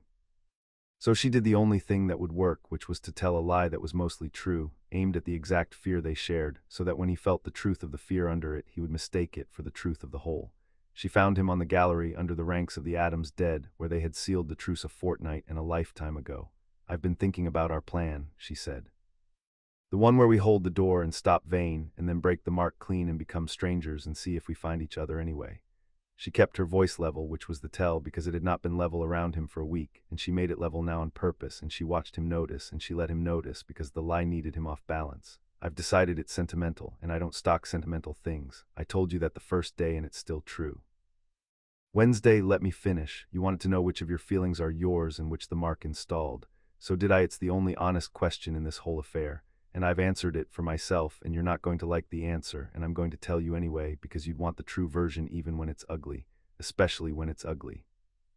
She looked at him, and she reached down into the fear that was real, the oldest fear, the one they had knelt in the heather and named together, and she used it, which was the cruelest thing she had ever done, and she was very good at cruel. It was the mark, Harry, all of it, the rite, the siege, the heather. I opened the tether all the way and I felt something enormous, and I called it love because that's the word the contract wanted me to use. And I've spent 2 days at a cold distance being honest with myself the way I'm never honest with anyone. And the honest answer is that a bond designed to make 2 people feel welded made me feel welded, exactly as designed. And I was a fool to think a girl who's never wanted anyone was going to become someone who wants you because a scholar in 1712 needed a lock and a key to stay married. It's not real. It was never real. It's very good magic and I fell for it and I'm ashamed, and the only thing I'm sure I actually want, the only feeling in me I can trace to myself and not to the iron on my hand, is to have my own mind back. So I'm going to break the mark my way, and I'm going to do it without you because you'll only complicate it, and I need you to leave. Go with the ministry. Let them take you south. Let them think they rescued you. It's the safest lie available, and it has the advantage of being nearly true. She had built it perfectly. Every sentence had a true thing in it that he could feel, and the true things were all pointed at the one lie, and Harry stood there under the painted dead and she watched it land. Watched the exact fear they shared come up in him and do her work for her, because he could not tell, any more than she could, where the mark ended and the person began, and she had just told him it was all mark, and he had no way to prove her wrong, because that was the whole horror of the thing Vane had understood before either of them. She watched him try to feel the lie through the tether and fail because she'd built the lie out of true fear, and the true fear was all he could feel. "You don't mean this," Harry said, but it came out without certainty because he had no certainty. None of them did. That was the trap, and she heard the crack in it, and she pressed her thumb into the crack the way she'd pressed salt into his cut on the moor because it was kinder to make the wound clean. "I mean it enough," she said. "Feel my pulse, Harry. It's steady." "When have you ever known me to be able to keep it steady around you?" She had spent 2 days learning to hold it steady, the way she once learned to slow her breathing under 6 feet of earth, ration by ration, so that she could do this one thing, and it was the hardest working she had ever performed, and it left nothing over, and he felt the steadiness, and the steadiness was the lie he could touch, and it broke him exactly as she'd built it to. "Go home, above your shop, point your wand wherever you like. Be a man with no destiny and no contract and no girl in black telling you where to stand. It's what you came north to find. I'm giving it to you. It's the only true gift I have, and I'm sorry it looks like this." Harry left Thornmoor that night with the ministry, and Quill, who had expected to fight for him and found instead that the coerced man walked out willingly and grey-faced, was so unsettled by it that he forgot to be triumphant, and the delegation went south in the dark, and behind them the too many chimneys of the house sank back into the moor. And Wednesday Addams stood at the gallery window under the painted eyes of Calpurnia, and watched the man whose heart she had worn on her hand for a fortnight go away to live. And she did not weep because they were not a family that wept, and she went down to the cellar where the good salt was to practice dying. The cellar had a floor of packed earth and a drain, and Grandmama had said once that you always wanted a drain, and Wednesday understood the whole of the joke now and did not find it less funny. She drew the circle her grandmother had shown her. She laid the good salt in the pattern for taking a blood into yourself and holding it, the working that had killed her great-aunt slowly and would kill her quickly, and she practiced it, alone in the small hours as she had once practiced slowing her breath under 6 feet of earth, ration by ration, until she could hold the shape of it steady in her mind without her hands shaking, because on the new moon her hands could not shake, there would be no margin for shaking. She did not weep. She sat in the circle with the salt and the drain and the cold, and she made her peace with the arithmetic the only way in Addams knew how, which was to look at it directly and for a long time and refuse it the courtesy of being looked away from. And near dawn thing came down the cellar steps and sat on the edge of the circle and would not leave, and did not take out its card and did not keep score and only stayed, and that was the closest Wednesday Addams came that night to being comforted. And it was enough because it had to be. Hermione lost the appeal on the morning Harry came south. She told him herself in her office at the ministry with the door shut and the blinds down, gray with 2 days of no sleep and the particular fury of a person who has done everything correctly and lost anyway. They ruled at dawn, before my filing was even read. Someone moved the vote up overnight, and 3 members who'd been wavering suddenly weren't, and I can't prove Vane's hand on it, but I can smell it, and it smells exactly like the summons did. She had a stack of parchment she was no longer permitted to use, and she squared its edges anyway out of habit, out of grief. The Concords ruled a dark coercion, your mark slated for dissolution. The only reason it hasn't happened is that you walked out of Thornmoor willingly, and there's a procedural question about whether they can dissolve a bond the subject isn't contesting, which I've made as complicated as I know how to make a thing, and I know how to make things very complicated. She looked at him. "Harry, why did you walk out? You have everyone who's ever lived. You walked away from a fight because a committee told you to. That isn't you. What happened up there?" He told her because she was Hermione, and he told her the version he believed, which was Wednesday's version. that it had been the mark all along, that she'd said so steadily, that a bond built to make two people feel welded had made them feel welded exactly as designed, and that he had been a fool to mistake good magic for a heart. Hermione listened with her whole face, as she always had, and when he finished she was quiet a moment, and then she said the thing that would sit in him for the next day and a night until it cracked something open. "I've known you 14 years, she said. "I watched you fall in love once already, slowly, no mark involved, and I know exactly what your face does when it's real, and I saw your face in that terrace light after the siege, when you didn't know I was reading it." She leaned forward. "So here's what I think, and you can throw me out of my own office if you like. I think a woman who has spent her whole life giving nothing away just gave you an enormous amount, in a very steady voice, at the precise moment it would make you leave. And I think you should ask yourself why the coldest person either of us has ever met would work that hard, and hold her pulse that still, to convince the one man on earth who can feel her heartbeat that her heart is empty. People don't work that hard to prove they feel nothing, they work that hard to hide that they feel everything." She sat back. "But what do I know? I only defend impossible things for a living, go home, sleep, and when you can't because you won't, ask yourself which is harder to fake with a steady voice, love or the lack of it." Harry sat in his flat above the shuttered shop, 300 miles south, on the night before the new moon, and he was free. The mark on his hand had gone quiet. Not gone, you could not undo a conquered by distance, but quiet, dimmed, the tether stretched so thin across 300 miles that her pulse under his had faded to something he had to hold still and concentrate to find, a rumor of a heartbeat instead of a second heart. It was the quietest his own body had been in a fortnight, and he hated it. He had wanted exactly this on the first morning, a hand with no borrowed pulse in it, a mind with no one else's fear installed, and now he had it, and it was the emptiest thing he had ever held. He should have felt free. That was the test, wasn't it? That was the whole of the plan they'd made in the heather, the honest plan, the one before she'd stood on the gallery and called it all mark, become strangers who can't find each other by a tether, and see if you do it anyway. Well, here it was, early and cruel, the distance and the fading tether, and no contract telling him where to stand, and the plan said that now at last he'd be able to tell. If what he felt was the mark, it would fade with the mark. If it was his, it would stay. It stayed. That was the thing he sat with alone above the shop on the night before the new moon. The tether had faded to almost nothing, and the wanting had not faded at all. 200 miles from the ring, with her pulse gone to a rumor and his own mind quiet and his own to read for the first time in a fortnight, he wanted to be on that moor beside her more than he had wanted anything since the war, and there was no mark loud enough this far south to be doing it to him. It was his. Whatever else was true, that part was his, and it had taken her sending him away to prove it, which meant she had, in trying to convince him it was all mark, handed him the one experiment that proved it wasn't. He thought about the small joke on the moor, the balaz, the officiating hand, the almost smile she had let him keep. A mark could make two people feel welded. He was prepared to believe that, having felt it do precisely that in the ring, the enormous undertow of it. But a mark had no wit. A mark could not have built the deadpan that met him on a rainy doorstep and told him he was shorter than the propaganda. A mark could not have catalogued him between a beetle and a poison and meant it as the highest compliment in its vocabulary. Everything the contract had installed in him he could feel thinning now with the distance, the pull, the undertow, fading to rumor 300 miles south.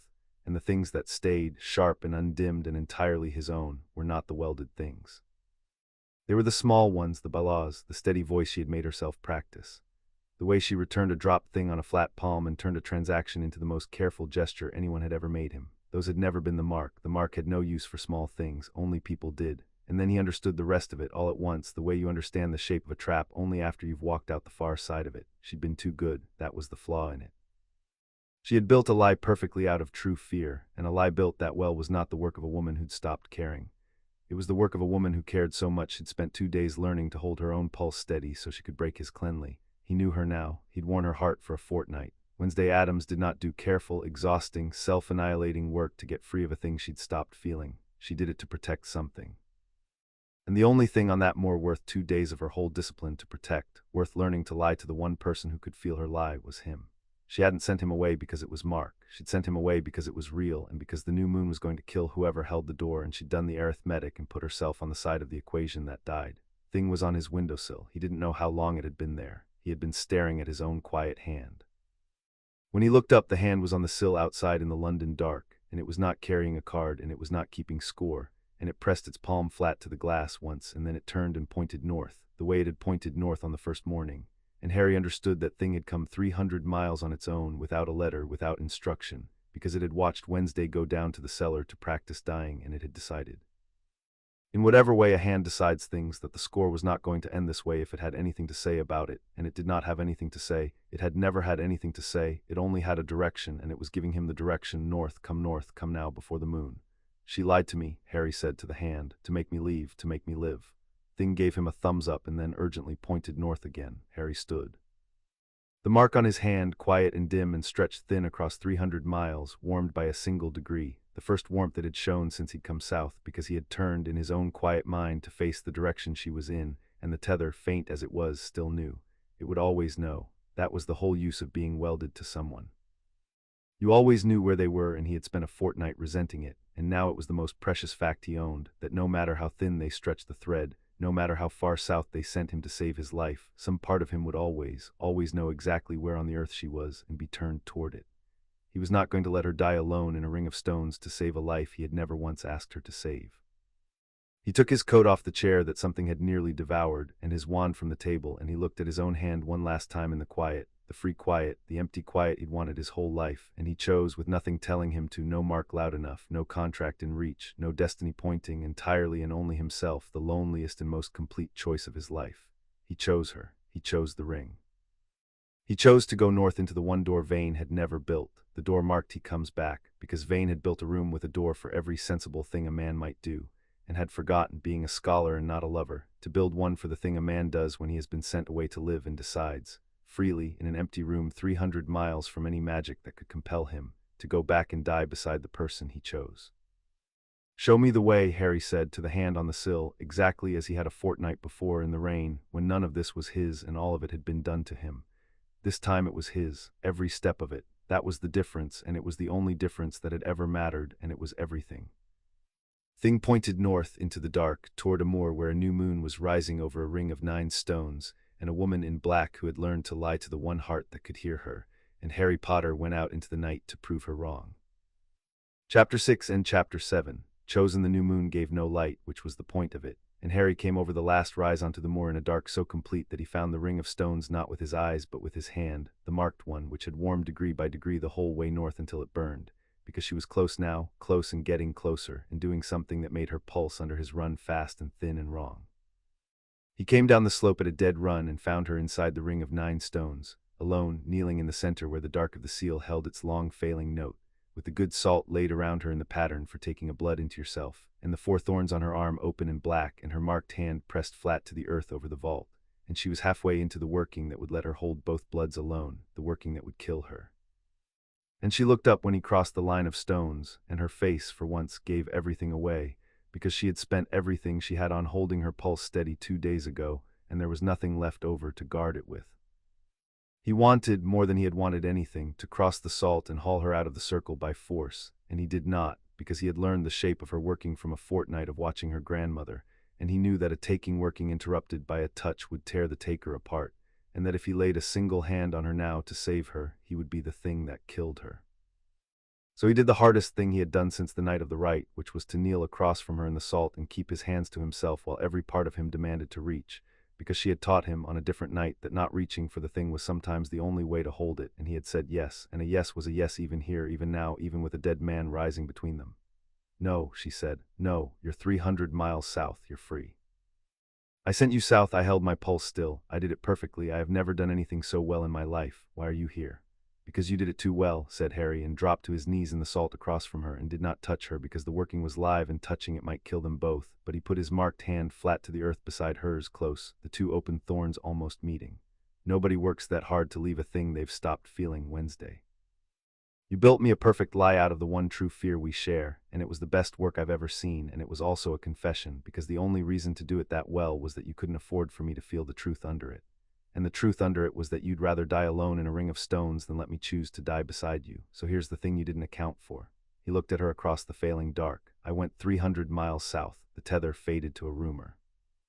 I sat in an empty room with my own quiet mind and no mark loud enough to install a single feeling, and I found out which of my wants were mine and which the contracts, the exact experiment you were so afraid to run. And every want the mark gave me faded with the distance. And the want to be here beside you on the worst night of both our lives did not fade at all. It's mine, Wednesday. You proved it was mine by sending me where the mark couldn't reach, and I still came back. That's the answer. That's the only answer either of us was ever going to get, and you handed it to me trying to make me leave. She looked at him, kneeling in her death circle, and the working trembled in her hands, because a working held on grief is only as steady as the grief, and hers had just been given something else to be. If you stay, she said, you die. The arithmetic doesn't change because you're brave about it. Both bloods, all night, 9 cut threads. One of us dies holding that door, and I did the sum, and I put myself on the side that dies because I love you, and this is how my family loves. We bury ourselves so someone else can stand on the grave and live. My grandmother told you, I heard her tell you. Don't make me watch you undo the one good thing I had left, which was that you'd be alive somewhere to hate me. I'm not going to hate you, said Harry, and nobody's dying tonight. Because you did the sum with the wrong number in it, and so did your grandmother, and so did Vane, and I know it because I spent 300 miles working out the only thing none of you accounted for. He heard it before he finished saying it, the thing Ron had said at the table, there's always a third thing. We were always rubbish at plans, and we always found the third thing. You all did the arithmetic on holding the seal. Nobody did it on choosing it. And then the Moor answered him because Corvinus Vane had arrived to open a door.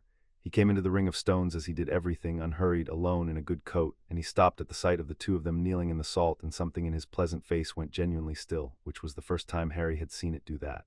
Mr. Potter, he said, you're meant to be in London being rescued. I arranged it with some care.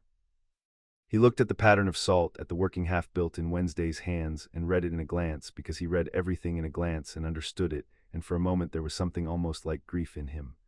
Ah, Miss Addams, you were going to take his blood and hold both alone, to spare him. Of course you were. Your family's love has always been a kind of suicide with excellent aim. It's in every account of Calpurnia I've ever read, and I confess I hoped you'd be the exception, because I like you, which has made all of this harder than my ancestors did. He drew from his coat a slim instrument of bone and started, without further ceremony, to cut. The new moon is short. I'll open the door, and it will free Osric, and it will break both your marks in the opening, and you'll both live free, which is more mercy than either of your families ever showed mine. Try not to interrupt. It's delicate work, and I'd hate to be clumsy in front of the only 2 people alive who could appreciate the craft. He set the point of the bone knife to the 8th thread and began, and it was, Harry saw, genuinely beautiful work, unhurried and exact, the hand of a man who loved the craft more than the goal, which was the most frightening thing about him, that he could open the worst door in England with the tenderness of a restorer cleaning a painting. The failing note of the seal climbed. The dark within the ring drew back from its edges. 3 miles and no miles at once, a vast patience gathered itself to rise, and Harry felt it through his palm on the earth, the gladness of it, the same gladness that had looked at him in the cellar on the first day and known him for one of the 2 bloods that had put it down. Harry felt the last threads begin to go. He felt it through his marked hand flat on the earth, the warding pattern unraveling stone to stone, 6 cut, 7, the failing note of the seal climbing toward the sound the ground had made on the first day, and within the ring the dark drew back from the edges and something vast began, slowly, gladly, to rise toward the thinning door, and he had one heartbeat to say the thing, and he said it. Wednesday. The seal was never held by the mark's just the leash. Your grandmother said it the first day, the mark is the surety, the leash we put on our descendants because we didn't trust them to choose. But the founders didn't hold Osric with a leash. They held him with the 2 bloods together on purpose. Fitzwilliam chose to build the cage, Calpurnia chose to go into the dark. The leash came after because they were afraid we wouldn't choose it, but choosing is stronger than the leash, it has to be. Because the one thing Osric never understood, the whole reason he's down there, is that you can't compel a true thing. He tried to force the dead back with love, and love that overrules choice isn't love, it's just grief with a grip, and that's exactly what your grandmother said makes him dangerous, and it's exactly, he looked at Vane, cutting, patient, what makes you dangerous too. You both worship compulsion. You both think if you want a thing hard enough to overrule everyone else's choosing, that's the same as being right, and it never was, so here's the third thing. He turned back to her, and the door was thinning, and Osric was rising, and the last 2 threads were fraying under Vane's bone knife. We break the mark ourselves, right now, the leash, all of it gone, and in the same breath, with nothing compelling us, no contract, no iron, no destiny, we choose it. We choose to hold the door. We choose each other, freely, both of us, clean and whole and unanimous, the way we couldn't in the cellar because we were still lying. And a seal anchored by a thing we chose is one Vane can't cut, because his knife only works on compulsion, and one Osric can't corrupt, because a freely chosen love is the single thing his entire philosophy says doesn't exist. Wednesday looked at him across the death circle, and the working trembled, and behind Vane's patient hands the door was opening, and she understood it, all of it, in the flat, quick way she understood everything, and she also understood the part he hadn't said, the part that made it nearly impossible. There's a gap, she said, between breaking the mark and forging the new bond. A heartbeat where the seal has no anchor at all, where the leash is gone and the choice not yet made, and in that heartbeat the door is open and nothing holds it. If the choice isn't true, Harry, if either of us holds one single thing back the way I held something back in the cellar, the way I've held things back my whole life, then we don't reseal it. We drop the door in the one instant it's undefended, and Osric walks out over both our unmarked hands, and Vane wins, and we've handed him the whole world because we couldn't, at the last, choose without flinching. Her voice was not steady. She had nothing left to steady it with, and she had stopped wanting to. You're asking me to give up the leash, the certainty, the excuse, everything that let me tell myself the wanting wasn't mine and therefore didn't count. You're asking me to choose you with the mark gone and no way to blame it on anything but myself. That's the most exposed thing a person can do. It's worse than the right. It's worse than dying, which I had made my peace with, which was frankly restful by comparison. I know, said Harry. I'm asking anyway, because you're the only person I've ever met who could do it, and because I'm going to do it first so you know it's safe, which is the one useful thing being reckless my whole life ever taught me. And Harry Potter took his marked hand off the earth and closed it around the iron band on his own finger, the leash, the contract, the thing that had been done to him without his asking on a rainy morning 3 weeks and a lifetime ago, and he broke it. It did not come off. You could not take a concord off. So he did the thing the cellar had shown them, the clean unanimous no, except that his no was only to the leash, the compulsion, the being told, and it was total. It was the whole of a life's refusal to be aimed by dead men, and he gave all of it to the mark at once. Break, let go. I will not be leashed, not by you, not by anyone, and the iron band on his finger went white and shattered, and the leash was gone. And for one heartbeat Harry Potter knelt in a ring of stones with an unmarked hand and an open door and a rising dead man, and no contract in the world telling him where to stand, wholly and only free, exactly as he had wanted since he was 1 year old. And it was the strangest thing, that freedom, when it finally came, total and unconditional, everything he had bled for on the first morning and wanted his whole life before that. It lasted one heartbeat, and it was enough to learn the whole of what it was worth. It was worth nothing. An empty hand, an empty room, a mind with no one else's fear in it and no one else's warmth either. The restful safe alone that Wednesday had made her peace within a cellar, and that he understood now was not peace at all, but only the absence of the thing worth being afraid for. He had spent 24 years believing freedom was the prize. It was not the prize. It was the price of admission to the one choice that mattered, the coin you had to be holding before you could spend it, and he spent it. And in that heartbeat, freely, he chose. He put his bare hand back on the earth over the vault, and he chose the door, and he chose her. And there was nothing compelling it, no iron, no destiny, no prophecy, no leash, only Harry, choosing in the one undefended instant to hold a thing he had every right to walk away from. For a woman he had every reason to leave, because he wanted to, because it was his, because a choice made in an empty, undefended heartbeat with everything to lose is the truest thing a person can do. And the seal felt a living will take up the warding half, not because it had to, but because it had decided to, and it caught. Half the door held, his half. And Wednesday, across the salt, with the door open and Osric's rising cold already spilling over the lip of the vault, made the choice she had spent her whole life building armor against making. She broke her own leash, the clean unanimous no to the compulsion, the iron shattering white on her finger, and for one heartbeat she was free too, unmarked, unwelded, a person who owed no one a feeling, restful, safe, alone, exactly as she had always told herself she preferred. And then freely, with the mark gone and no way left to blame the wanting on anything but herself, Wednesday Addams chose. She put her bare hand on the earth beside his, the two open thorns finally, deliberately, touching, and she chose the door and she chose him, and she did the thing that was harder for her than dying, which was to want something in front of a witness and admit that the wanting was hers. I choose it, she said. You, this, the door, not because a contract welded me to you. Because I ran the arithmetic, and there is no version of my life I'd rather have than the one where I hold this door with you, and I've checked it every way, and it's mine, the wanting is mine, I'm not going to flinch. Her voice broke on the last of it, and she let it break in front of him, in front of the dead, which was the most exposed she had ever been, and she did not look away from it. There, I've said it with the mark gone, now hold the door, Harry Potter. I've decided I'd like a great many more of the worst nights of our lives, and I can't have them if you die on the first one. And the two bloods, freely chosen, met over the vault in the undefended heartbeat, and the seal caught whole. It caught in a way it had not caught in 300 years, because for 300 years it had been held by a leash, by duty, by a surety two frightened founders put on their descendants because they did not trust them to choose. And now, for the first time since Fitzwilliam and Calpurnia knelt on this same ground hating each other, and doing the necessary thing anyway, it was held by two people who had every door open and chose this one. And a thing freely chosen is stronger than a thing compelled, the way a wall is stronger than a leaning, and the failing note that the ground had carried under strain for 3 centuries did not merely steady. It resolved. The 9 cut threads did not mend, because Harry's warding did not need them mended now, A living chosen will ran the whole ring at once, jumping every cut, because it was not repairing Fitzwilliam's work, it was replacing it, new and whole and chosen, and the dark within the stones drew back from every edge and closed tight over the vault, tighter than it had ever been. And Corvinus Vane's bone knife met the new seal and found nothing to cut. He looked at it.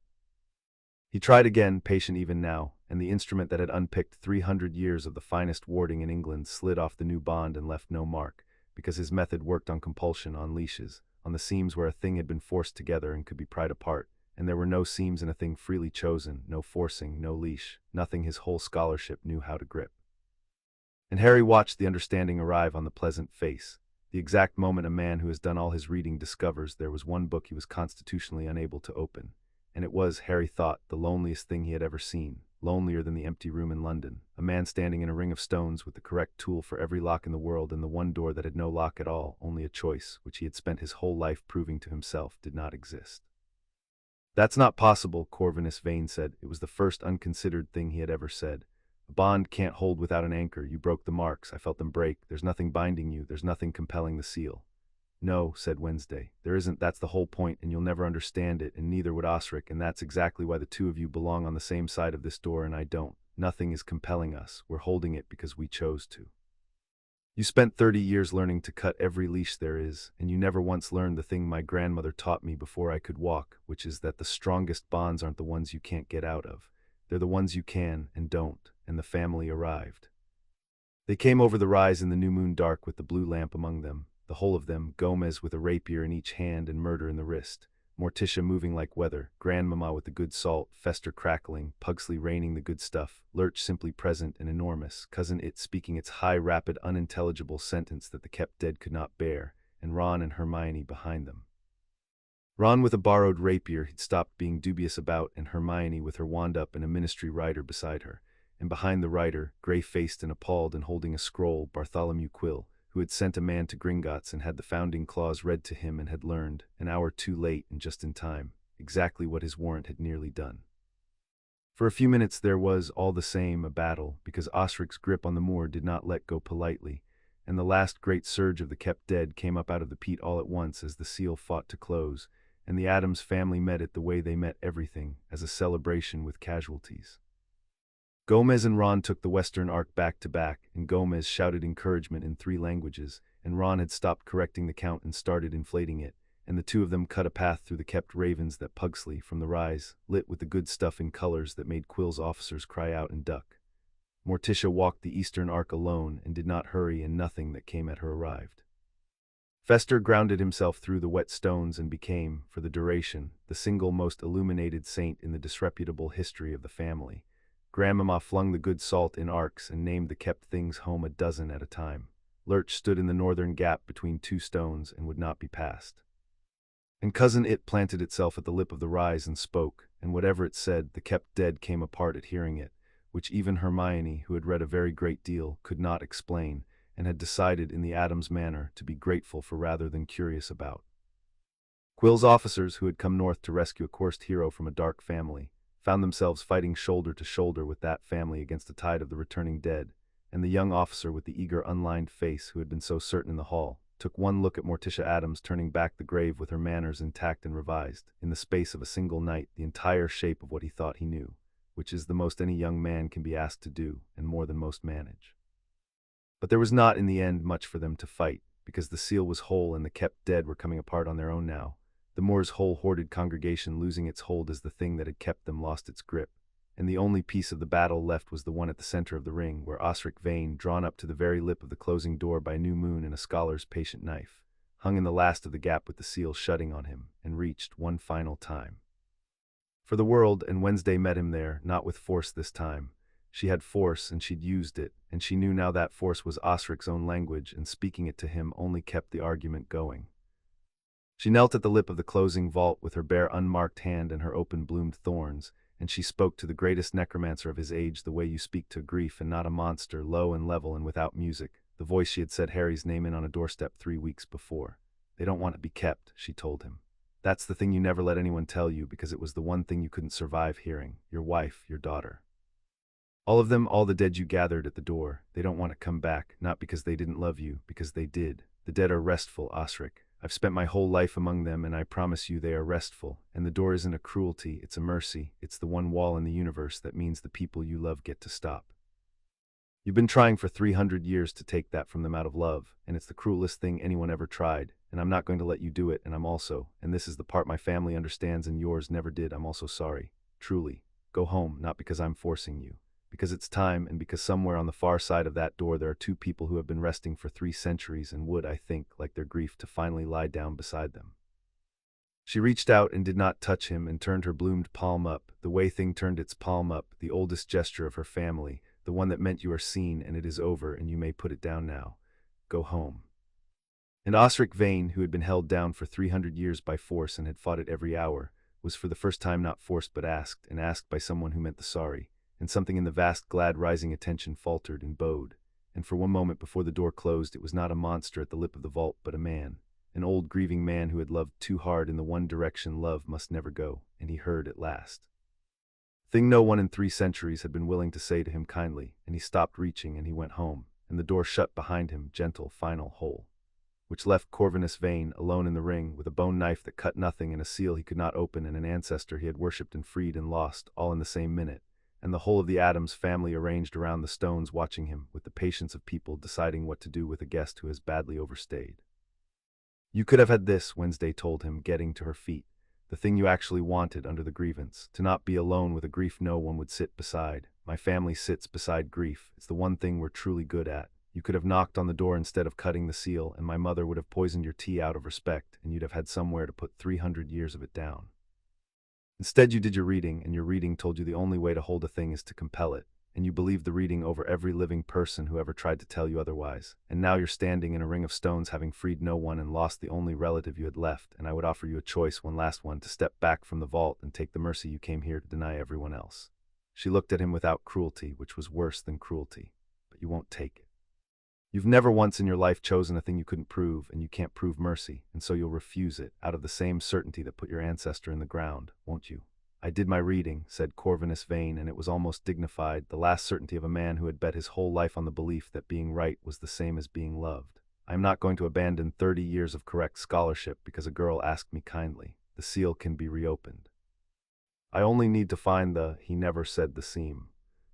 He stepped toward the vault to look for it, one confident step, the step of a man who has always, eventually, been proven right, and the new seal, whole and chosen and holding down 300 years of a grief that had just been sent home, felt a living will approach with the intent to open it, and did the one thing a freely chosen bond does that a leash never could.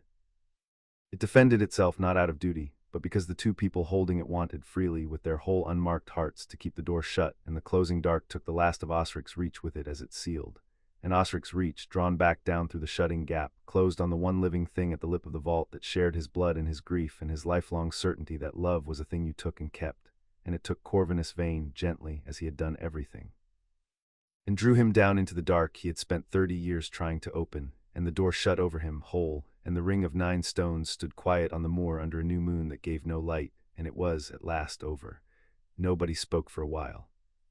Then Gomez, who had come all this way with a rapier in each hand and found nothing left to fight, sheathed both of them, and looked at his daughter kneeling in the salt beside the man she had chosen with the mark gone, the two of them bare-handed and bloom-thorned and alive, and he began quietly to weep.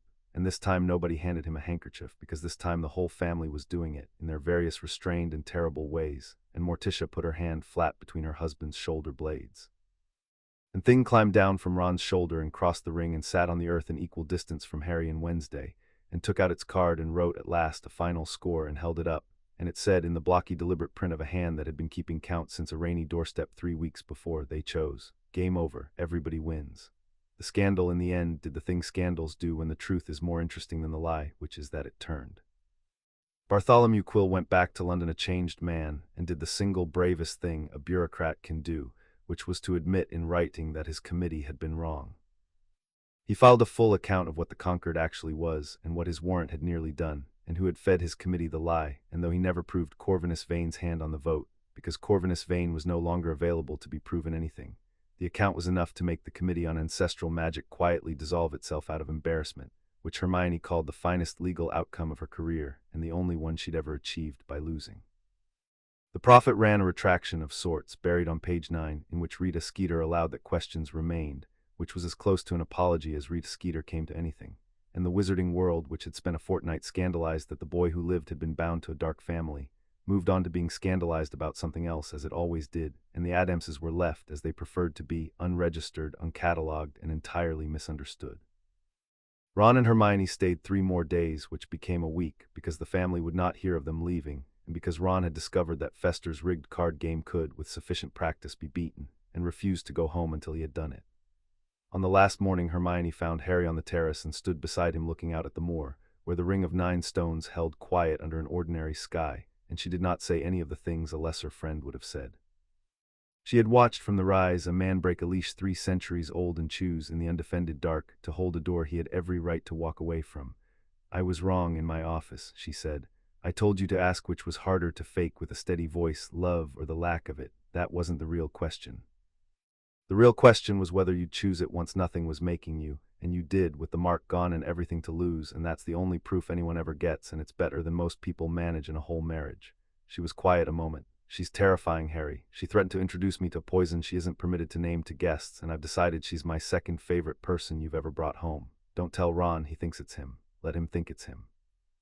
Harry and Wednesday walked back from the ring the way they had walked out to it the first time, across the moor, in the dark, not talking, matching each other's pace without discussing it. The iron bands were gone from both their hands. The thorns remained, 4 blooms open on each of their arms, no longer black but a deep living red, no longer a leash but a thing that had grown, and the tether ran between them still, quiet and warm, except that now, when Harry held still and looked for it, he understood that it was not the Concord's tether anymore. The Concord was broken, its leash shattered on the moor.